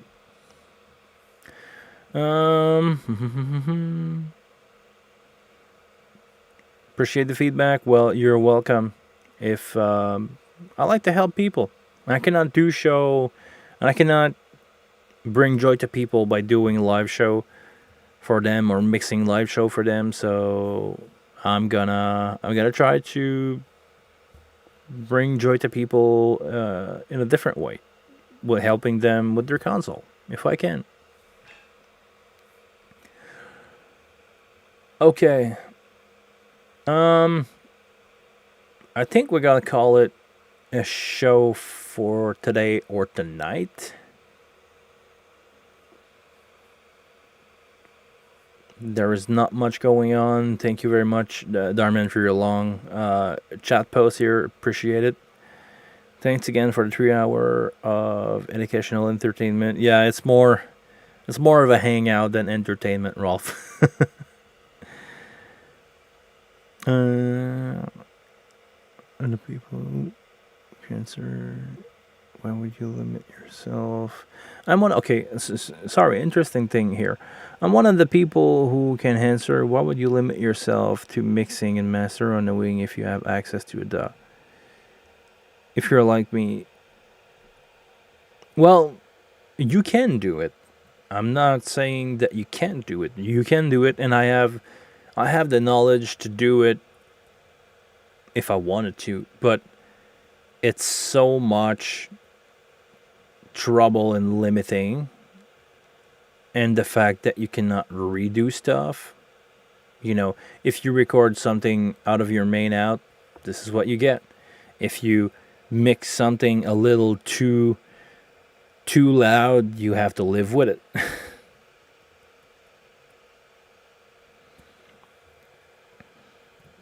But if it works for you, man, I'm not here to say otherwise. Actually, you know what? Funny story is with Queen mixing Bohemian Rhapsody. Everybody was on the console because they had so many tracks when they recorded, because they had to record the console main out to a 2-track. Everybody was hands on the console, and everybody was mixing his part or his thing, and everybody was listening, and they all agreed on something, and everybody pushed until they did it many times, practicing mixing, and producer saying, "Oh, okay, maybe the drum were too loud there," and the drummer just like, "Okay, I'm gonna mix my drum a little less here," and the bass player said, "Okay, I need that part to go up," and everybody agreed on everything, and they did it, and they redid it until they got it right. But it took them an hour, and it took like 5 people on the console.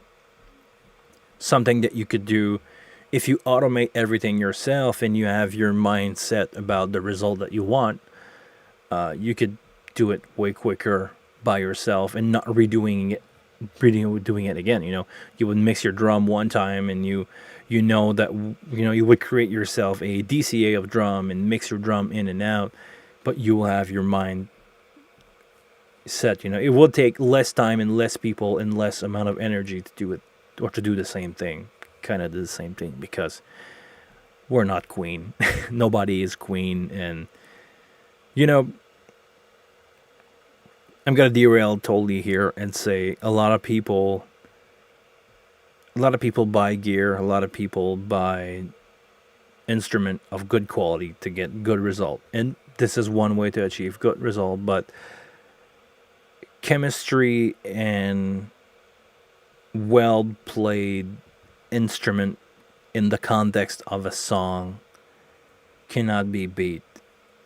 And the people in the band working together as one unit shift the song one way or another. This is why when sometimes you have a band member leaving a band, it doesn't sound the same because the chemistry between an amount of individual is not the same, and what you bring to the table, what you bring to a band, even if it's not much, you're still bringing something. And the fact that it's you playing something, it's changing something in the overall result. Everybody and everything is part of the equation, but not everybody is as good as Queen. The performance, you can have the best guitar player in the world if he's backed up by a bad bass player and a bad drummer. He got nothing to shine on. You need to have. This is a quote that I get from one of the musicians. Some of the musicians that I'm working. They like to work with people who make them play better, because everybody is backing everybody and playing together for a common result, and that's bigger. This is when the common this is when a band become bigger than the people inside the band. And this is what, like, the greatest band of all time are all like that. Like, the result matter more. The result in the performance that you bring to the table to serve the song matter more than your personal taste or your personal stuff. I mean, you bring something to a song, but if you think about it big picture, this is where you make magic happen. My mix tend to be very basic, so at this point I use automated fader or pan. There was set ones through my mix at the moment. You know what? If you can have really good result with almost no playing around, if you can record drums, EQ them once, pan them once, and just leave it like that, and it sounds good, it's because it was performed good. Okay, so you don't use automated fader, set them once and that's it. Yeah, you just might fade out at the end. You know what? If you can make good result like that, it's because you play that stuff right. This is something that I've learned from experience. The more advanced the level of the musician that I mix, the less I have to play around to make it sound good. The more, actually, oh no, yeah, I was about to say something, but those videos are not released yet. A couple months ago, I filmed and mixed video with a friend, and the performance of the musician was so good that when I send the rough mix to the video guys, he said, "Wow, I cannot believe how quick you turned out that mix, man. It sounds awesome." And the truth is, I had to tell the guy, "I'm sorry, this is not mix. This is everything raw. This is only the preamp sound. The preamp sound. You have no low cut. You have no EQ, no compression whatsoever. All I did is put a little compressor and limiter on the master to make it loud, and that's it. I set the gain of everything to balance a mix well on my headphone when I was tracking live. It was like real live tracking. We were filming like a TV shot would happen. I just make every gain sound, everything sound balanced with the gain, and that's it. And this is what I send out. And the final mix turned out really close to that because I didn't have to do much automation to make it sound good. I only maybe bring some guitar down at some point, like 1 or 2 dB when the singer was doing that, and yeah, it was doing it. So Gain structure. I need to do a video on gain structure, but gain structure will cut it more than whatever you can mix. The drum are from a drum pedal, the Beat Buddy.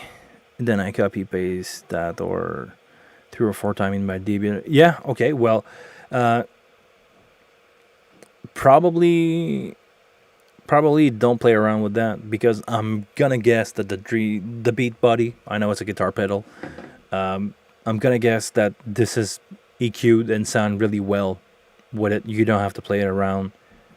You don't have to do anything to it. It will sound good. Maybe I would try to have stereo drum, because I'm gonna guess I don't remember if the Beat Buddy is stereo or not, but if you have the option, maybe some stereo drum would do the thing.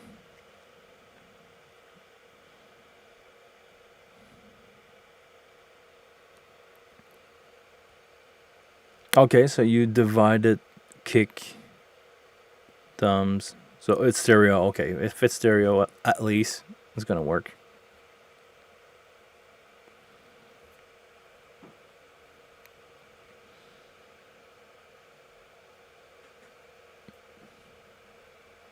Good. Well, Darman, good luck with that. I feel like I've lost a lot of people already because of the rant that I just did for a couple of minutes. So if you guys really enjoyed that live stream, please give it a thumbs up. I know I can probably have more than that. It's helping me to get that show watched, and I appreciate that. Special thank you to everybody who's going to watch that in post, in replay. Thank you very much. I appreciate the around 200 of you guys that watch this all the time in replay. Thank you. You have no idea how much I like that people watch the replay of these live streams, even if we're not a lot live. Really appreciate that.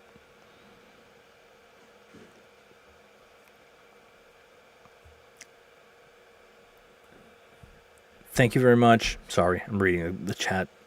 Thank you very much, Darman. Thank you very much. Special thanks to Herman, Rolf DC, and Patrick Mayo, who showed up during the stream. Really appreciate that. Until the next one, guys, please take care of yourself. Subscribe to the channel. Like the video. Take care of yourself. And I see you all later as soon as I can. Because I got no... I usually... Now that I got a knob on my console, I'm just expecting to do my... Like, see you later, guys, and press the knob. But now nothing is working. Take care of yourself. I see you.